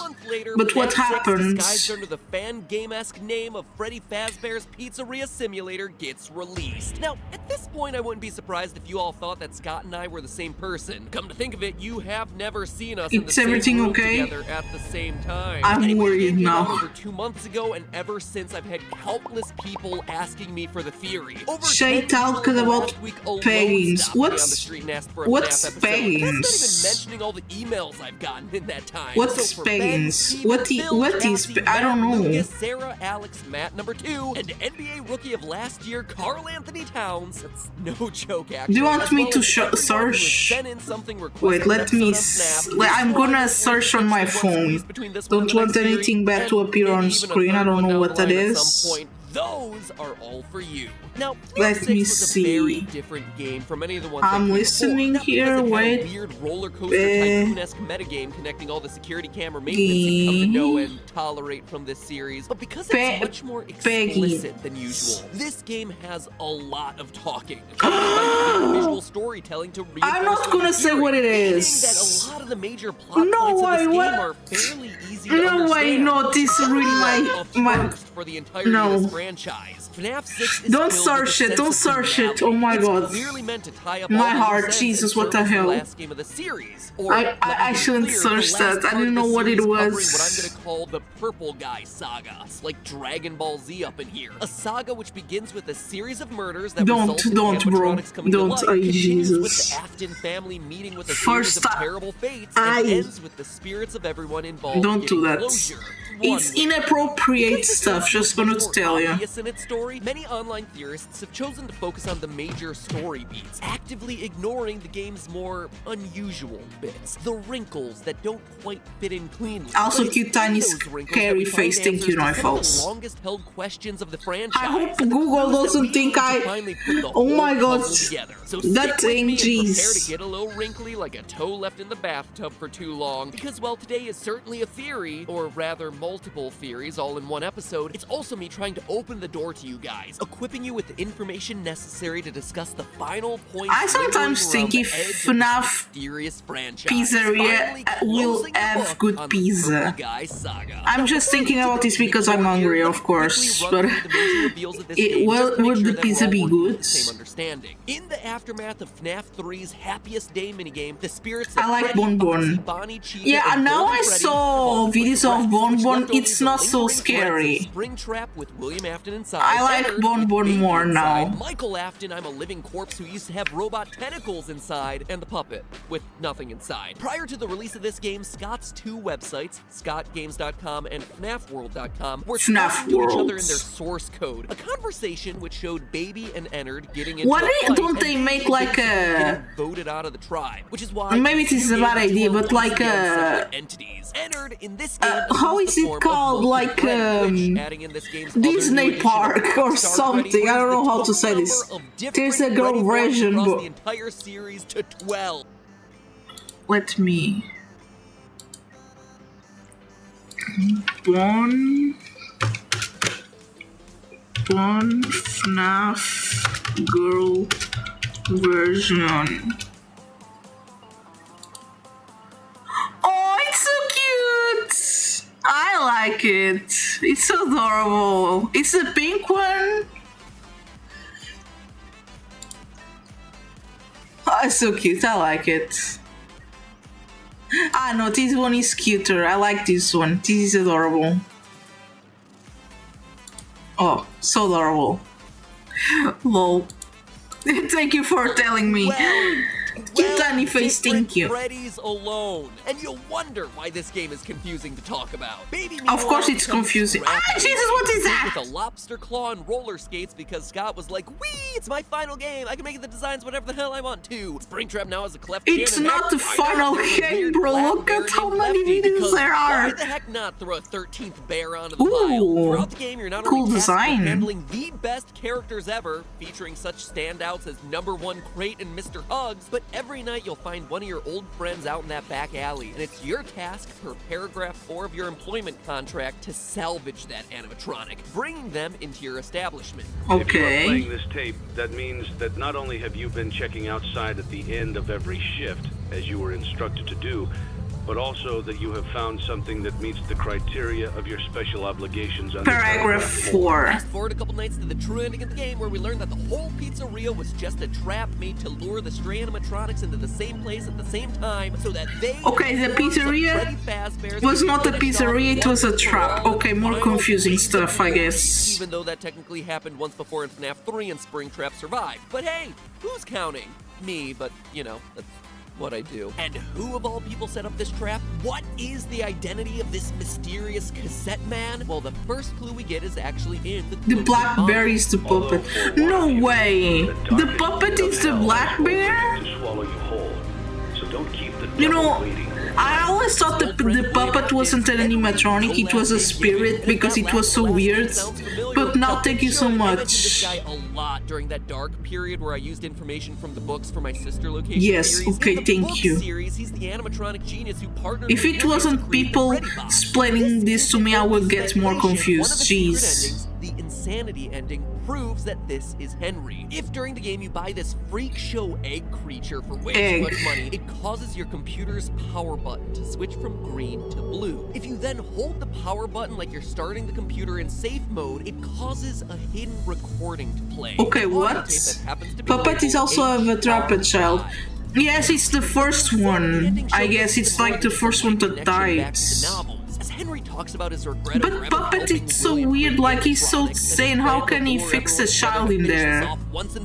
They fit a child in there. Blueprints. Most of them provide a bit more detail into how this wacky world works. We're shown that Afton Scooper from Sister Location functions by infusing things with, for lack of a better I say they. Energy, she. She's a she. This is how Michael was able to survive as a purple corpse. I didn't know the gender. I'm sorry. We also see that Molten Freddy, formerly entered, still wait, the puppet is a she? Funtime Freddy and Funtime Foxy, and that our mission under paragraph 4 is to specifically collect but if she's a robot now, she's a they or no?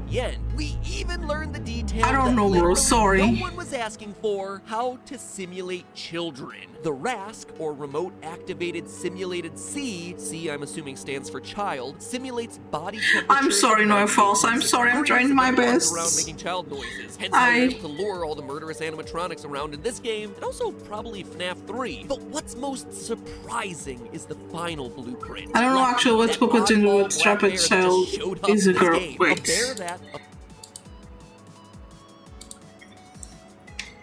Puppet FNAF pronouns. She, her, but the animatronic is a he, him, or it. Okay. They have like all these pronouns. I'm gonna say them, they, them, because it is a lot. I don't know, bro. That's a lot of pronouns. But is it bad to say they, them? I don't know. I don't know, bro. Should I? It is confusing now. according to its acronym, is programmed to lure something by Also emitting cute tiny bracelet face, code thank you. and then encapsulate it with a combination of No, it lullabies isn't bad and to say them. controlled shock. Thank you. A bear suit that was made by Henry that has the sole Because purpose it's of neutral, capturing so none other than the puppet. You can even tell yeah. it's already No, accomplished Falls its told me goal. that. Look Thank you, closely Matt at this Pets. rare screen you sometimes Or get when you boot up the it's game. Matt The Pets, right? signature Their striped name? arm of the puppet Okay. showing Oh my through god, the look, left yeah, arm. But it doesn't jeez. stop there. If you buy and then play the security puppet minigame 3 times over the course of your week in the restaurant, you see a Oh, it's child okay, trapped Noifals, outside don't the worry. pizzeria wearing a bracelet. The puppet, a Oh, security they device of all said- things, they is said, trained bro, to they respond said. to her specific bracelet code, green, and so it chases her outside only to find her dying in the alley. Short circuiting from the rain that's pouring down around it, it lies down next to her, and the two fuse into one. And Oh, this lines up with jeez. exactly what we hear in the Oh, don't game's cry, trailer. Noifals. It's My daughter, okay. you can hear me. I knew you would return as well. It's in your nature to protect the innocent. I couldn't save you. Oh yeah, now they're talking about the spirit of the girl. Those you have carried in your arms. Henry's daughter, the first victim, is the puppet. The one who gave life to everyone that came after her and gave peace to their souls in FNAF 3. Finally confirmed after I'd been predicting it for 3 years since the release of FNAF 2. So, there you have it. Henry from the books is now canon in the games. His daughter is the puppet trapped inside Lefty. Everyone, Lefty. including Michael, dies in the Lefty FNAF 6 looks so fire. adorable. I Baby's like that established as design. Elizabeth in Henry's closing monologue. It's all pretty cut and dry. I mean, if you want to get really deep, the images on the walls in the alley are actually blurry contracts. You can tell based on the bullet points and oddly short paragraphs, which I have seen more than enough time to identify and glance. sorry. And all of that relates back to that theme of what is paragraph 4, which has been Scott's calling card for this game. The creepy imagery of the ventriloquist and clown that you also see in the alleyway isn't teasing some new game like a lot of people have been assuming, but rather it's just an artistic recreation of the Afton family. William is the ventriloquist. The dummy, who looks exactly like him, represents Michael Afton, who, as we know, looks just like his father, just a smaller version of him, and has to parrot back a lot of what his father tells him to do. True. Elizabeth, aka Baby, is the clown, for fairly obvious reasons, and the bear on the leash is just Crying Child, a child who is trapped and held back by his family, who ultimately dies in the hands of Fredbear. FNAF 6 even offers explanations for the inappropriate costumes that were mentioned by the phone guy calls from FNAF 3. Yeah, you remember those? Until replacements arrive, you will be expected to wear the temporary costumes provided to you. Keep in mind that they were found on very short notice, so questions about appropriateness/relevance should be deflected. They're the mediocre Melodies crew from this game, which Oh, also there's an happen to match up elephant! perfectly to the other masks that you see during FNAF 3's Happiest Day minigame. A green one is Happy Frog, the pink one is Pink Patch, Mr. Hippo No is purple, way. there's some blue one for some reason, and then Sonic. Orville the elephant is the orange one with the long nose. But for as much as FNAF I didn't know 6 they were. explains, Oh, look and at it parrots! explains a lot pretty explicitly. I didn't know it they had leaves open more. 3 huge questions. 3 questions that no one has been able to answer for the past 2 months until now.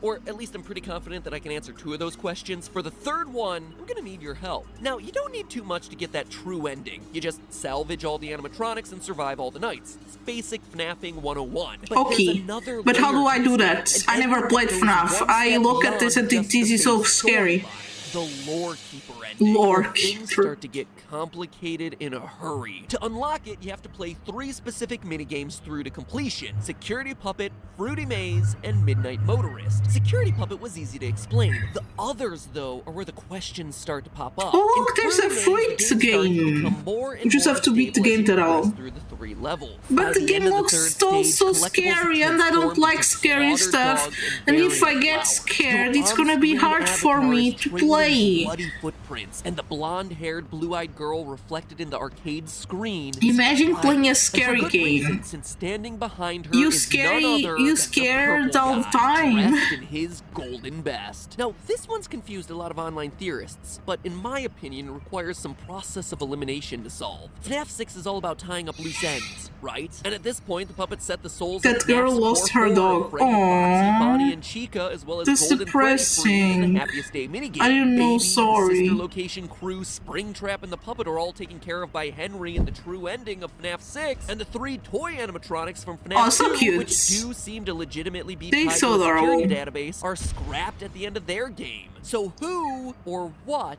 does that leave? Mangle. Wait, my favorites. Okay, wait. Do seem to legitimately be tied to a security database, are scrapped Wait. at the end of their game. So who or what does that My favorites are Toy Bonnie, Toy Chica, because they're adorable. leave? But Toy Chica with the beak. But I'm not Without the saying beak, that the it's girl scary. is Mangle. I'm telling you, it's her dog. Mangle Oh, is William no! Afton's first successful experiment with a remnant, dog remnant. Which, now that I say it out loud, sounds a lot more like dog duty than Miracle Soul formula, but let me explain. We obviously see that the girl's crying, but it's not because she's scared. We actually see that Will Trap is able to have a normal conversation with her, saying, "He's not dead. He's still alive. Follow me." She's crying Yeah, this is because her impressive. dog I didn't died, as know. represented on the screen. And that's the he that William's referencing here. Your dog is not dead. He is still alive. And we have proof that William This is isn't lying horrible. about this either. Jeez. It's a detail that I've never talked about, which is pretty incredible that after so many of these darn videos, I'm still pulling out random factoids to piece into this puzzle. But in the Save Them minigame from way back in FNAF 2, you're in a building filled with 5 dead kids and Purple Guy. All the other animatronics are stationary except Stationary. for When one, people say Mangle. stationary, I remember of, Well, I don't know, and pens, unlike pencils, every other erasers. animatronic in the entire I'm sorry. series, roaming around on all fours. Oh my In the god, middle, this is so walks depressing. around What on the 3 hell? legs, but you get the point. A design This is decision so horrible. important that we see Scott keep it in Mangle's quest from FNAF 3 as well. Mangle is alive without the puppet giving him gifts or giving him life. So how is the Mangle animatronic moving in this moment?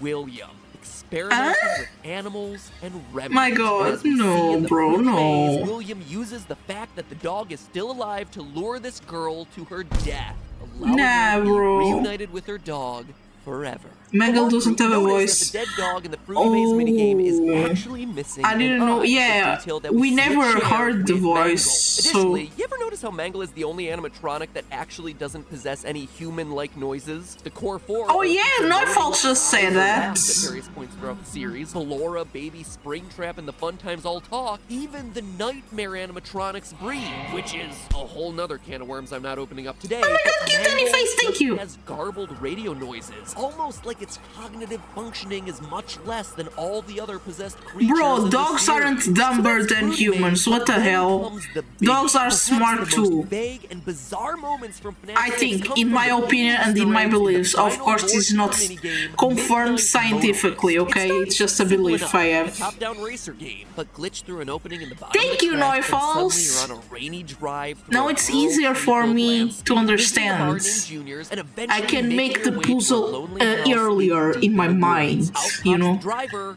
and he's orange? Thanks, Scott. Orange? You finally solved the identity of Purple Guy, and you just had to throw in one final monochromatic mystery It's the man. phone Orange guy, I'm joking, I don't like know. to call him Mustard Man. Mustard He Man, charges into lol. the house and rages at the fact that someone, presumably his son, has locked himself in his room. He goes around the back to find a way in, only to discover that the window is broken Oh. with a set of footprints and some bear tracks, leading to, quote, that place again. And that's it. The minigame abruptly ends there. No matter how many times Okay. you replay this game, it's always the same. It's weird. It's disturbing. The and orange also person is William's friend. frustrating. Since William it seems had to a introduce all friend? new characters in a Jeez. game that's mostly about Okay. bringing every other character's story to a close. Hopefully the friend didn't know about the bad Faces. stuff. No.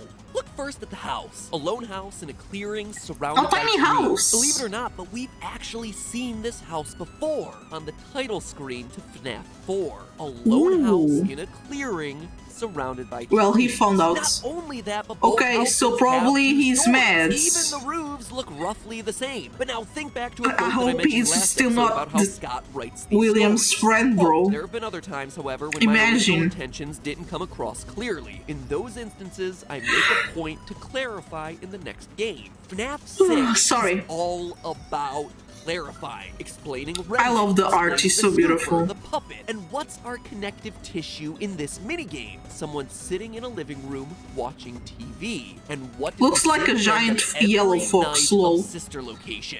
Michael Afton going home after a Aye, shift to shift watch complete. TV. That slouchy Rainbow figure there wee. may look like a balding grandma, but it's Looks good like old a Mike, fox. casual bongos Afton himself binging on his Immortal and the Restless. And I can further prove it via his text. Scott has always roughly adhered to the convention of dialogue. Reminds me of Roblox. This final game is no exception to this rule. Green bouncer dude talks in green, orange guy talks in orange, and Michael Afton on the couch talks in gray. Exactly like he did when he was laughing at his crying brother back in FNAF 4. It's definitely a slightly different shade, but he's also the only one in the entirety of this series to speak in gray lettering. They also Speak in gray.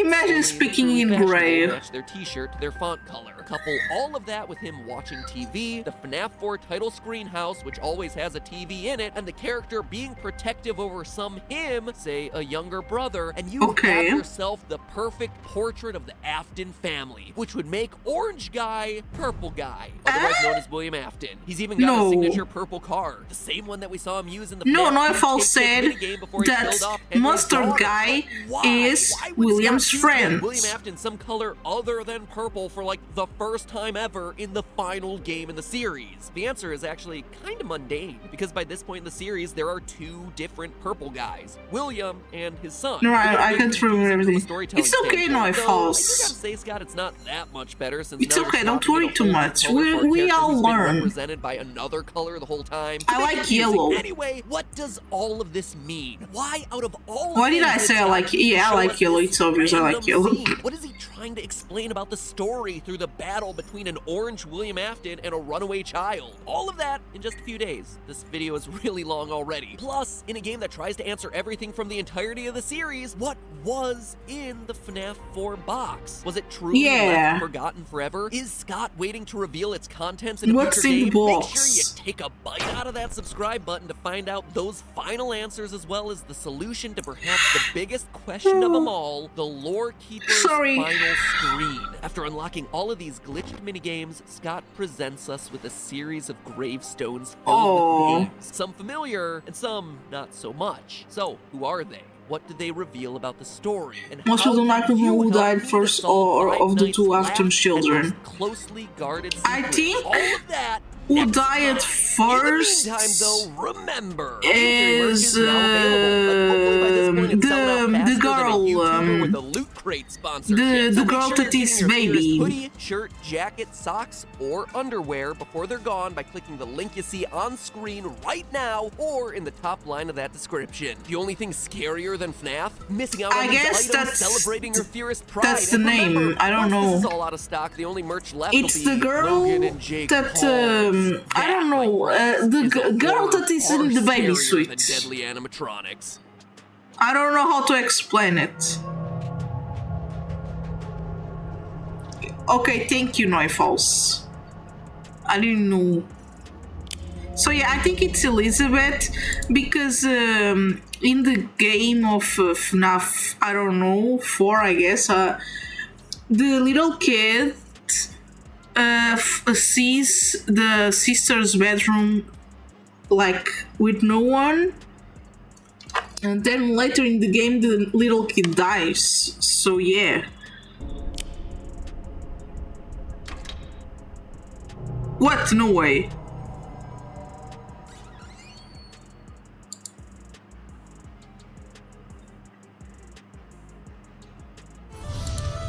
Ooh, more. Why is the puppet dancing? Da, da, da, da, da, da, da, da, da, da.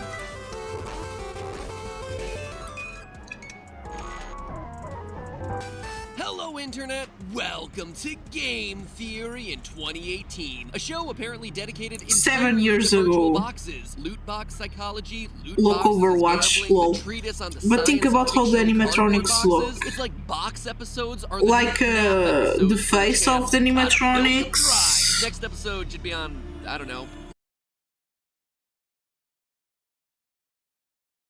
comics or something. Yeah, you're adorable. Oh my god. Thank you so much for the little bird. I love it. Necessary to close the book on this chapter in Freddy's story. But to me, as someone who has Freddy, only Freddy or Five Nights at Freddy? One question that needed to be answered in a final game, it wasn't how Michael Pizza. Afton was able No, to become sorry. a purple corpse through Remnant, or how Henry was able to create a device that could somehow simulate child body temperatures. Yes, what's so specific? What? No, what I wanted answered was the biggest lingering mystery of FNAF. What was in the box? Rewind back to FNAF 4, the game that utterly Maybe food, I don't know. understanding of this franchise. You beat the game, you get the iconic line of "I will put you back together," and then boom, a literal mystery box that would make the likes of J.J. Abrams proud. Who is Accompanied by J.J. the lines, Abrams? Perhaps some things are best left forgotten. Did you just say But you know what? eesh? I never forgot. The fans never forgot, and I don't think Scott forgot either. I- so now, 2 years, I- 3 games, and 4 wait, months later, I think I'm finally ready to wait, break wait, open I the have- box and reveal what was supposed to be Wait, in I the have thing versus fur what in my actually mouth. was Wait. in the thing. Okay, it's Because better. I have reason to believe that I the said contents of the box because I were was, changed 3 you know. separate times, and that now, in the wake of FNAF 6, Scott has already I'm shown us sleepy. what I think is it's that. inside the box. Or no, I don't know. No, I false. FNAF 4 I just was don't released on remember July even what I 21st, say. 2015, and with it, the mysterious box ending. But what is Exactly 1 month EIS? later, August 24th, Scott made a post on Steam referencing a Halloween update for the game. An update where he had considered I also say opening the that, box. that there is food in the Some box. information about the upcoming Halloween update. I started off a few months ago with Say several they. ideas in mind for what I wanted to release, ranging from DLC to a He new hi. game to opening the box. More on that later, but now I've been working EI. steadily and have a pretty clear vision going forward. End quote. So, why wasn't the box included? He as part hi of or that update? EI? Well, he explains it later in the post. Quote again. Hey. Now, I want to Hey. talk about what won't be included. Okay. The box. Hey, You know, it's when I hey. released the first game over a year ago, I was amazed at how quickly everyone found every bit of lore and Oh, story. EI. The same happened He- with part 2. Then he- part 3 came out, and I- once again, the story was uncovered by the community. I'm But trying. part Oh my 4, god. somehow no one, not a single person found the pieces. The story remains complete. We just say something already. Yeah, I'm learning. Cute, thanks. Also, cute tiny face. One thing I was thinking is if you wanted me to learn languages on stream, it would be really funny. Fitting conclusion in some ways. I don't know what would be the good app for that, lol. Because I love to learn new stuff. Thank you for teaching me Norwegian, Neufels.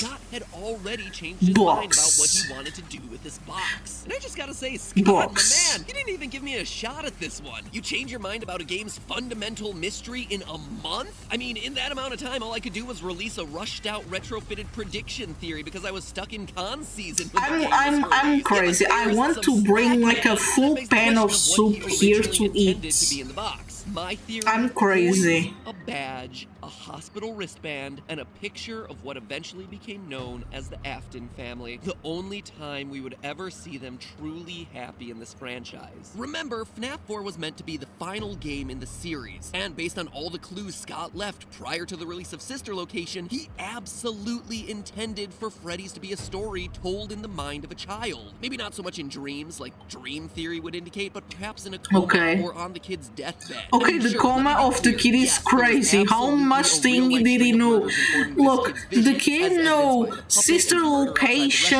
restaurant. But I mean, The look kid at know what he just said in that everything. Steam post. Most people assume that the film No, FNAF é 4 claro, was era Easter e egg. que Oh, é it a did. stop So now we get a everything that va lines up in er this game. Stories that sort. match the look and behavior of the I don't know Troyans. what I said, People no getting false, shoved but into I suits hope by I a guy said hidden in right. shadows that would probably look like a murder to a young child. A boy carrying a balloon to inspire Balloon Boy. Bullies who wear masks that perfectly match the nightmares. Shadows that would literally inspire shadow animatronics. A mangled toy. The concept of a plush Bonnie that bites you. A child's said, phone and a child's "Yay!" fan to simulate the night guard desk. People I said, walking well, around in thank you. animatronic suits like Springtrap. A grandfather I can clock stop like being you would find in cute. your home Oh going my off to god, signal the Neufels, end of the night. thank you! The list goes on and Aw. on and on. And even though he'd moved on with I'm the story, happy that Scott I'm still learning. wanted us to I figure love it out, which is learning. why on our October 5th, 2015 GT Live, Scott crashed Thank you so the live much. stream, giving us explicit explicit clues to figure it out. Oh my god, cute tiny face. You know, let me see. To say I am cute in my language is eu sou fofo. They say this to a creator. É claro que stop avoir ce sort. Okay. To show that this kid's father I have to remember. as a security guard. A hospital band to make it clear that the child was rushed to the hospital in the aftermath of the Fredbear bite, and a happy family that we see shattered in the aftermath of a stupid prank. This box Stupid prank, lol. hidden away Save in Ito. a basement when the child dies. The memories it contains are too tough to bear. But okay, how do I save? Wait, I can wait. Let me save it then. Wait. Forgive me. No, I thought that I was not showing the video. Oh my god.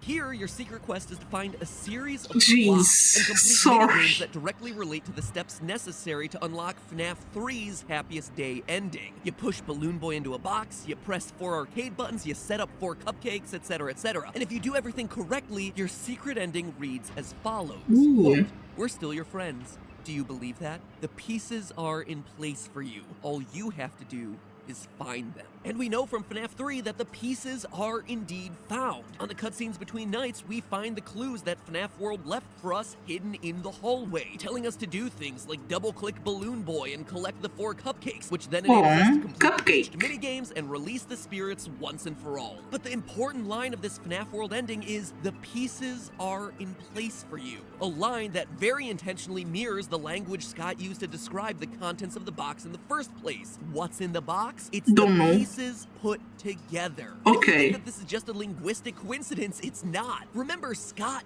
doesn't do coincidence, because here's the real shocker. While trolling through the game's texture files, Reddit user Poi2010-201, or at least his was the earliest post that I could find discussing this discovery, found that FNAF 4's box was actually hidden in FNAF World's No way. code. But it wasn't just the box, it was a texture of the box, unlocked and opened. So, for No a way. second time, we clearly see that Scott had plans to reveal what was inside his mystery box. Which then begs the question, what was in it this time? And honestly, it's hard to say. As you can probably tell, FNAF World played with the But how did they discover that texture inside the For game? instance, the clock quest showed that this weird, self-aware video game world was somehow able to influence the events of the real world, leaving breadcrumbs in the real world that you would be able to follow in FNAF 3. But because the game ends with the line, "The pieces are in place for you to follow," it implies that the guard we're playing as in FNAF 3, the one who is actually finding these clues, was the bite victim, which then opens up an entirely different can of worms. And if it's all true that the puppet is stuck in this weird nebulous FNAF world, then the world of the game is literally,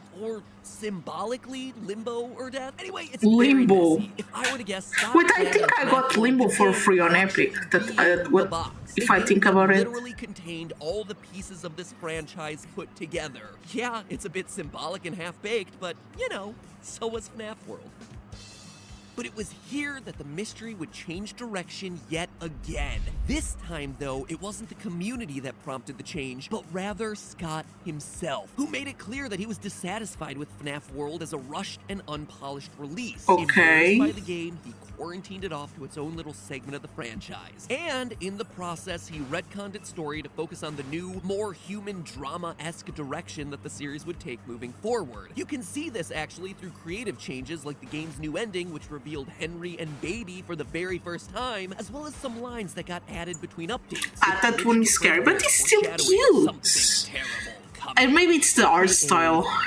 Instead of being focused backwards on details from previous games like the bite victim and the FNAF 3 minigames, the game was now looking forward to a game that had yet to be released, which left the box and the resolution it promised for the entirety of the Freddy story once again abandoned. And when both Sister Location and FNAF 6 rolled credits with no mention of boxes, that's exactly where it seemed like it would stay, forgotten forever. No! For as convoluted as the story often is, Scott cares too much about it, and cares too much about this community to leave a mystery this big unanswered. My first thought about connecting the box to the new game was Candy Cadet, the best character to ever come out of this franchise. Candy.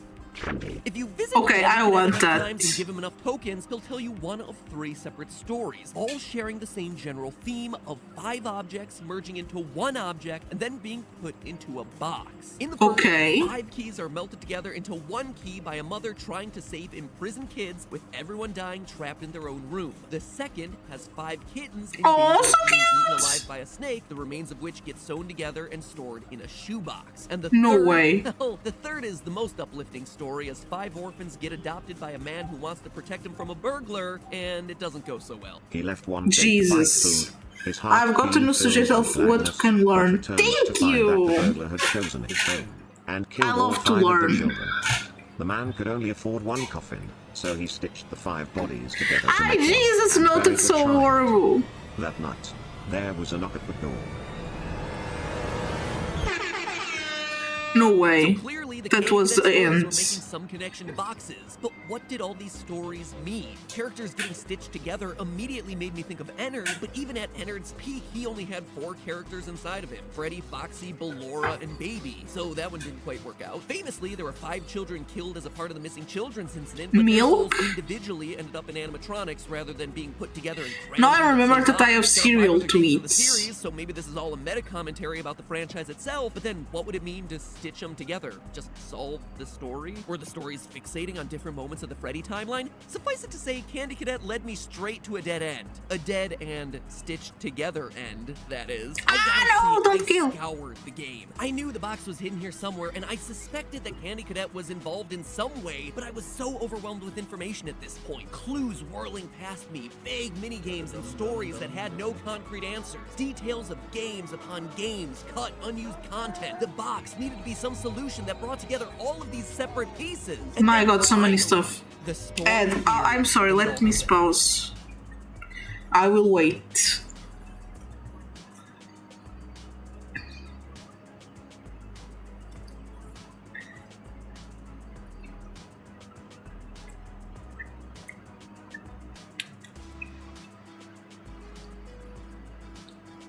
Okay, thank you, Knifels. the final image of the game. During the true ending, Henry calls in to Ooh, unveil his squares. You have all been called here. Into a labyrinth of sounds and smells, misdirection. Smells. A labyrinth with no exit. A maze with no prize. We then see the schematics of the ventilation system we've been working with throughout the entire game. We see it for a long time as the center square, the actual pizzeria filled with kids, fades away. And what we're left with is a familiar shape. A box.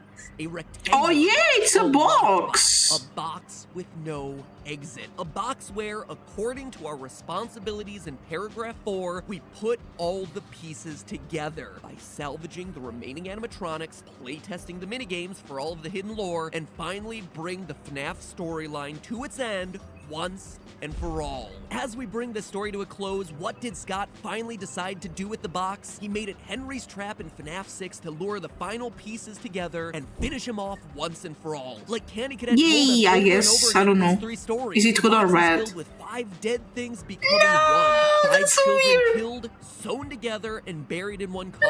5 dead kittens sewn together and kept in one shoebox. 5 that's so keys melted horrible. together and torched in one The group. keys is And not in so our bad. case, in FNAF 6, 5 animatronics trapped in one pizzeria simulator and burned. And this works any way that you count it. Baby, Springtrap, and Molten Freddy, who we know according Molten to the has Freddy? 3 animatronics in him, thus making 5. Or you can count it Baby, Springtrap, Molten Freddy, Puppet, and our character, who we play as Michael. 5 characters. The all FNAF essential 2 to people the don't know FNAF how the story mother brought died in one box FNAF. to die. Even Well, I don't Henry know himself has either, a bro. role What here is in this? stories. He's the innocent. They of were those stories. saying The one that who the started with mother good could intentions, be who ultimately fails to the protect those who are ballerina He's the mom who lets the kids animatronic. play. He's the kid who leaves I'm the not snake's sure. cage open. It's Henry's negligence that allows the snake, the burglar William Afton, to claim so many lives. My We God. hear him lament this in the Insanity ending. It's only now that I understand the depth of the depravity. No one of had this found creature, out. This monster that I unwillingly. No helped to one create. had found out that Scott's died. subtle nod to the box in FNAF's final Bro, game. everyone everyone dies, bro. After all the twists and turns his story had to take over the years. Was it what he originally Because intended for one it? of the Absolutely stories not. that Is the it the most candy obvious robot explanation? says, if Not by a it's long that shot, but when you the consider that mom this animatronic wanted to empire release the started kids, so one the big mom knew unexpected what's twist in Scott's life, was and then happening, fueled by I a guess. story full of not so obvious narrative moments, having the box end up being a symbol for the franchise's final climactic moment, it feels right. If I can borrow from Scott's original description, it feels special, a fitting conclusion. And Some with say that, she got there's killed by only one Williams, some theory say she left to drove go. off a cliff, The and some say analysis she I angered promised from herself. and the mystery of the lore I think Two questions I think close she out got these games killed for what feels like the because final time, but if begin to point towards what the she future was might hold for the so Freddy series. More on that soon. Not with the next thing of episode, since if I releasing do the more than two of kids, these things she in a would row, not people give will up. really mad at me, but definitely And she soon, would since I not put this thing to hang rest as much as herself you guys. I could because use, at the she very knew least, it a was complete not refresh her on this whole fault. thing and start from scratch again. So ring the bell Under and ensure that Overcliff. we I all think she close was out the killed by Freddy saga William. together. And in the meantime, remember, Because at that's least just a maybe she theory. will A talk to the game police theory. and stuff, Thanks you for know, watching. to stop it. You know, that's what I'm thinking, of course. We never know. It is a crazy game with crazy story.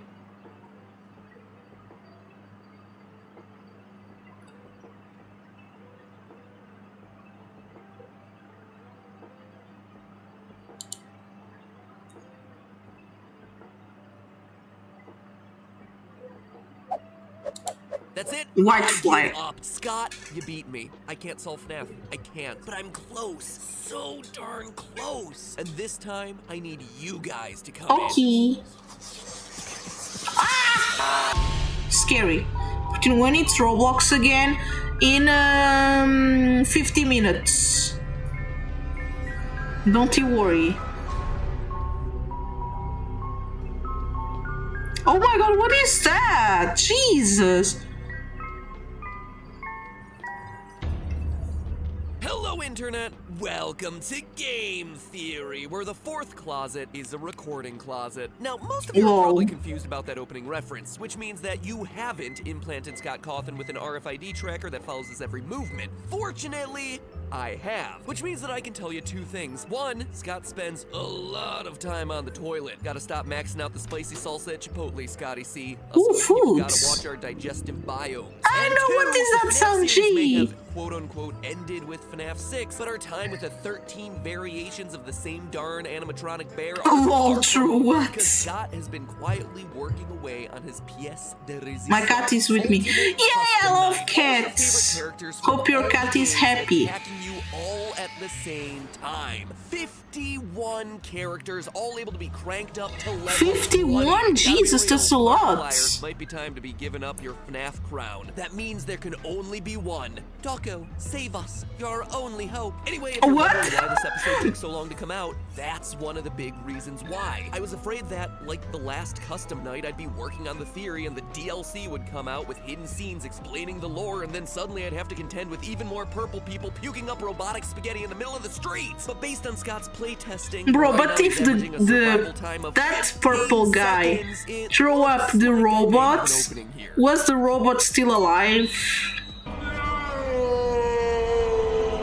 LOL. Now, let me remind you that we've already covered a lot of ground here in videos 1 and 2 of the series. Freddy's Pizzeria Simulator, otherwise known as FNAF 6, was created with the intention to tie up a lot of loose ends, both for Scott and for the game franchise. We learned that William's business partner Henry, who we were first introduced to back in FNAF World and later in the novel, does in fact play a role in the mainline series of the games. Henry scary. is canon. In FNAF 6, he creates a simulated pizzeria. There is one person that got theory the opposite of game theory, and I hated that person because it was just all wrong. Locked box to put all the pieces together. Henry then pulls a Makes sense that it's wrong. No, I'm false. I understand being mad.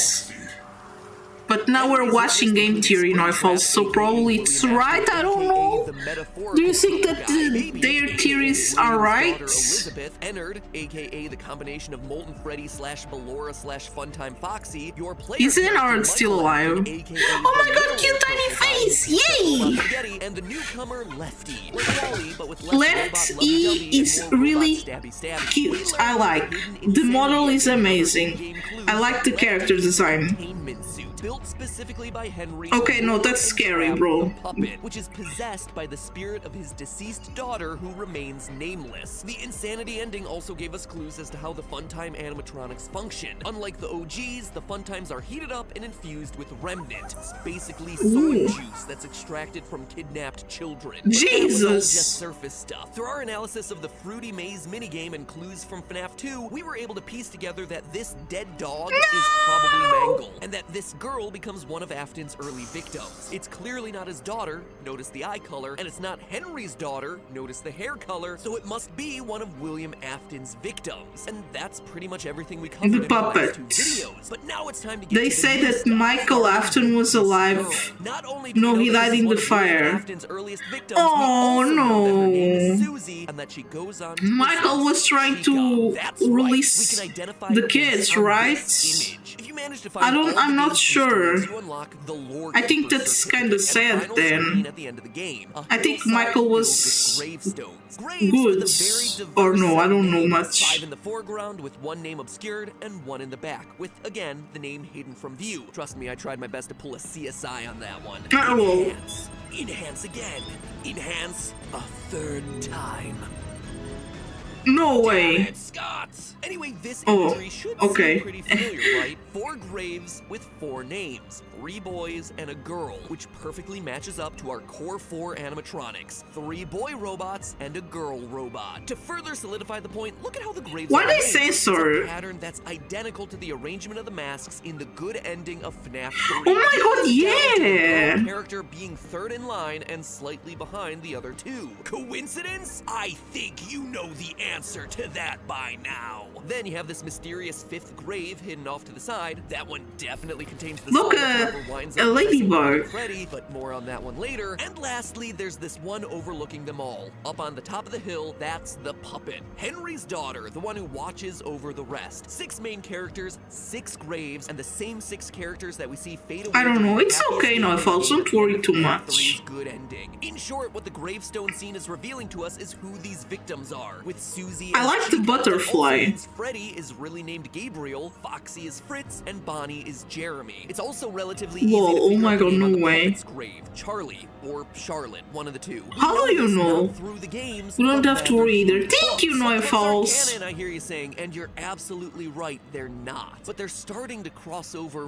very heavily. For instance, the entire reveal of William Afton having a business partner named Henry. He was first Henry. introduced in the Silver Eyes long before You know, Sister there's these Location ever books, came out. Do you bro. ever wonder about Never this weird saw wolf them on poster hanging in the alley selling of them FNAF 6? here. It's actually one of the twisted animatronics from the second But novel, you The know, Twisted imagine Ones, you're who are the programmed to guy hide during the that day makes by the burying games themselves and in writes the shallow graves books and dig and themselves up at jeez, night that's to a roam lot the of stuff. countryside looking for innocent victims to gore. And wouldn't you know it, but that's exactly what we see hinted at in the FNAF 6 minigame. Look, a car. Motorist. By Vroom, going through the vroom. game's secret exit and then plowing your car into this random area between the trees, you're able to get out in a clearing in the middle Ooh. of the forest. And in Look, the a upper secret. left corner of the screen is a pile of unmarked dirt. You can't No, interact it's with it. The rock. game doesn't It's a acknowledge it rock. at all, but very clearly it is intentionally there. It's super It's a random, rock. right? It is until you read the Twisted Ones. Or have me read it for you, because seriously, that's why I'm here. Page 74, quote, "When Charlie reached the backyard, she stopped dead. Before her were 3 huge holes in the ground.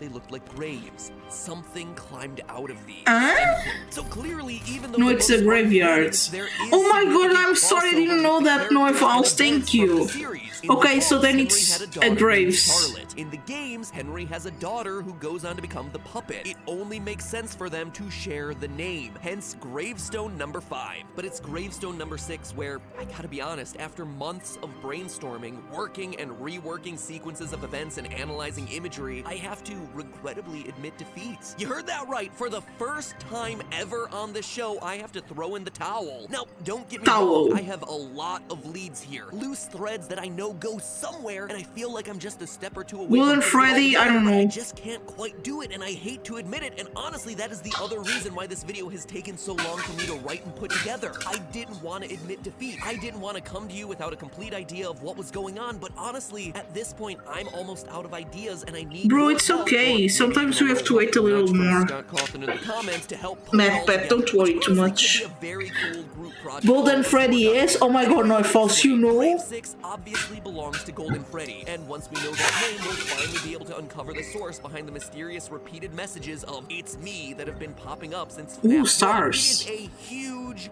deal. And here's the biggest twist of them all. We're not shooting in the dark here. Scott has A mad child, a very full child. Okay, thank you, Neufals.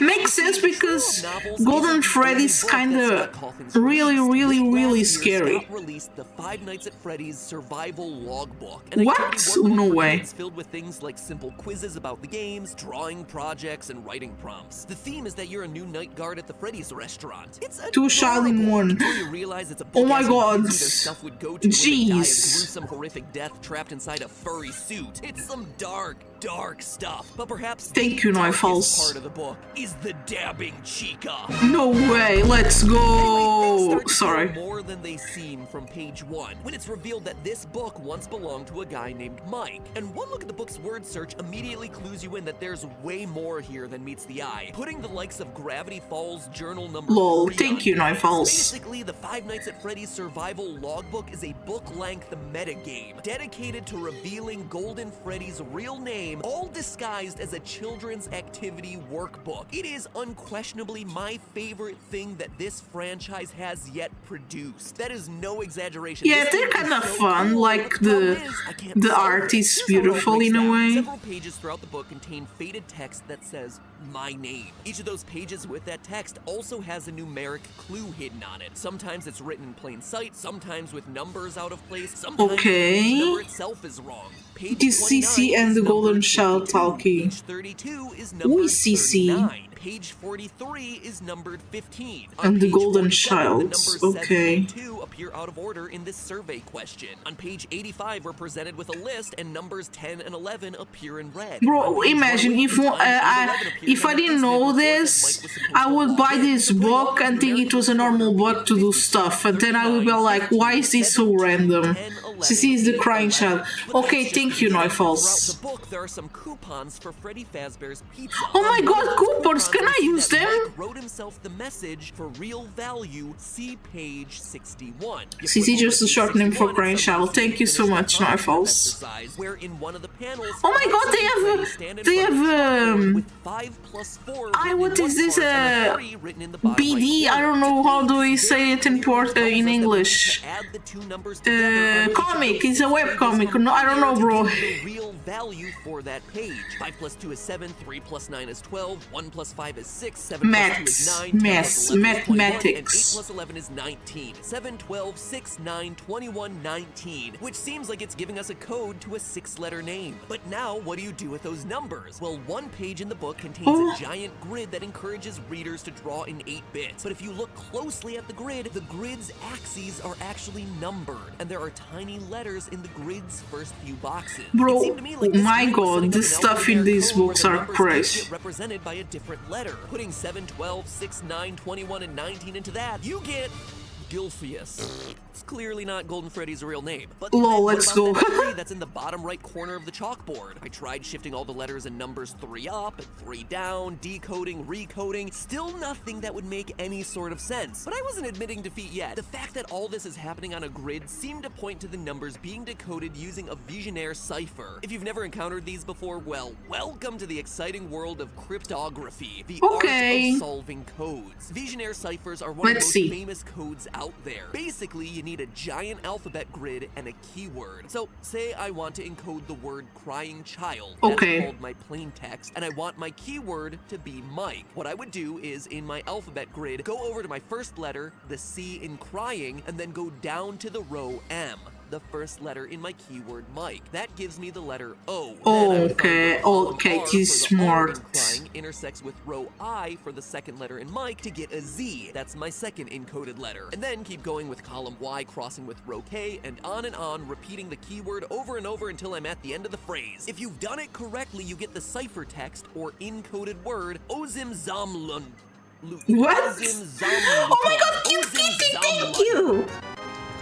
I'm just scrolling on the phone, thank you for the kitty mods, Snowfalls. Over again, on and off again for months, and still nothing. Using those real values of 7, 12, 6, 9, 21, and 19, I tried everything. Different keywords like Mike, Chica, Friday, since it's on the magazine that Foxy's reading, Bonnie, Foxy, doing the process forwards and backwards, trying to shift everything by 3. What if it's not 12 but 1, 2? Decoding process, since that's the random number on the chalkboard that has no explanation. I even started reversing the codes I was working with, since the number 3 on the chalkboard could potentially relate to page 3 of the survival guide, which specifically says take a moment for self-reflection. So that's what I did. I reflected the numbers before coding, after coding, reversing the alphabet. Still nothing. If you think that's a lot, I still wasn't done, because there are other oddities in this book. For unknown reasons, Mike has made red ink tally marks throughout it. On page 9, they're 5. On page 19, there are 10. On page 31, there are 14, but they're in 2 groups, a 5 and a 9. On page 36, there are 5. On page 100, there are again 5. No explanation, no nothing. But they can't just be random tally marks, right? They seem important, and they seem especially important because there are 6 tally hints, just like the 6 real values that we found hidden throughout the book earlier. So I've tried shifting the individual letters off of those tally marks. Nothing. Tried shifting the letters off the tallies, then shifting the results by that 3 that's on that chalkboard. Nothing. Added the tallies, then reversed. Nothing. And on and on and on. Hopefully this all gives you an idea of what I do for some of these theories, taking weeks just to brainstorm new ways to attack the problem, but this time I'm coming up empty-handed. I still have nothing. None of my attempts have yielded anything like a real word or a name. It feels like I'm right there, like the solution is right in front of me, but I just can't quite grasp it. And this is where I have to raise the white flag. I don't know what to do. I need your help, or else I need Scott to give us some clues. I don't know much, bro. Sorry. I am stumped. I feel like I've tried everything. Very clearly, this is the way that Scott intends to reveal Golden Freddy's name. But without all of us working to solve it, that name will forever remain a mystery. And this is only the beginning. The survival guide is simultaneously the most important, most revealing, and most frustrating piece of evidence to be thrown into this franchise. Yes, the Golden Freddy puzzle is a huge part of that, but there's more. So much more. This book confirms so many assumptions about this series and unveils so many more mysteries than we ever thought possible. And the Golden Freddy mystery is just a small piece of that. The rest all relate to Michael Afton. But all of that will have to be in just a few days, so I'm not gonna make you wait months. So make sure you jump scare that subscribe button to ensure that you're here next week for what I guarantee is the most earth-shattering FNAF game theory since, I don't even know, FNAF 2. The things that we're covering next time completely upend a lot of what we thought we knew about this franchise. So get ready for a long one. And in the meantime, remember, that's just a theory. A game theory. Thanks for simultaneously... I'm trying to remember what to name again. It's okay now, if you can't remember, it's okay. When you see next week's video, you'll understand why it had to be that way. Okay. Subscribe. Oh, lol. Subscribe. Watch the past FNAF episodes. Subscribe. Ooh. Scott, you're causing me severe Sorry. injuries. Subscribe and make my pain worth it.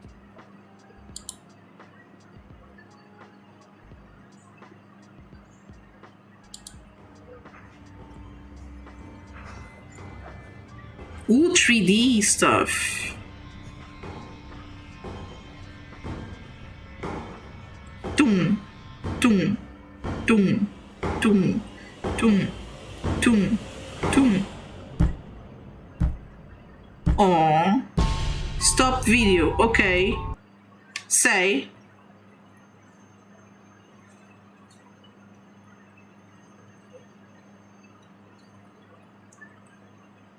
I stop.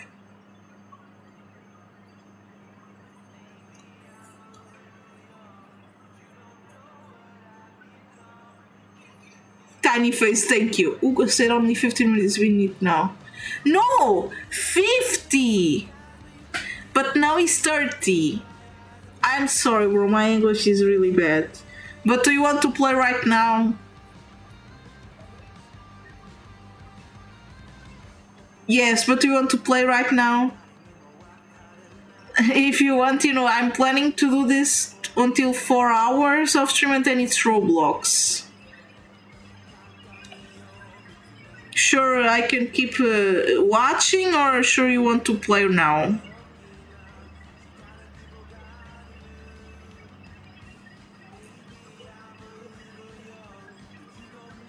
Also cute tiny smiley face. Do you want to play? Okay, I guess, it's my fault I didn't say the numbers correctly. Okay, let's just prepare the stuff.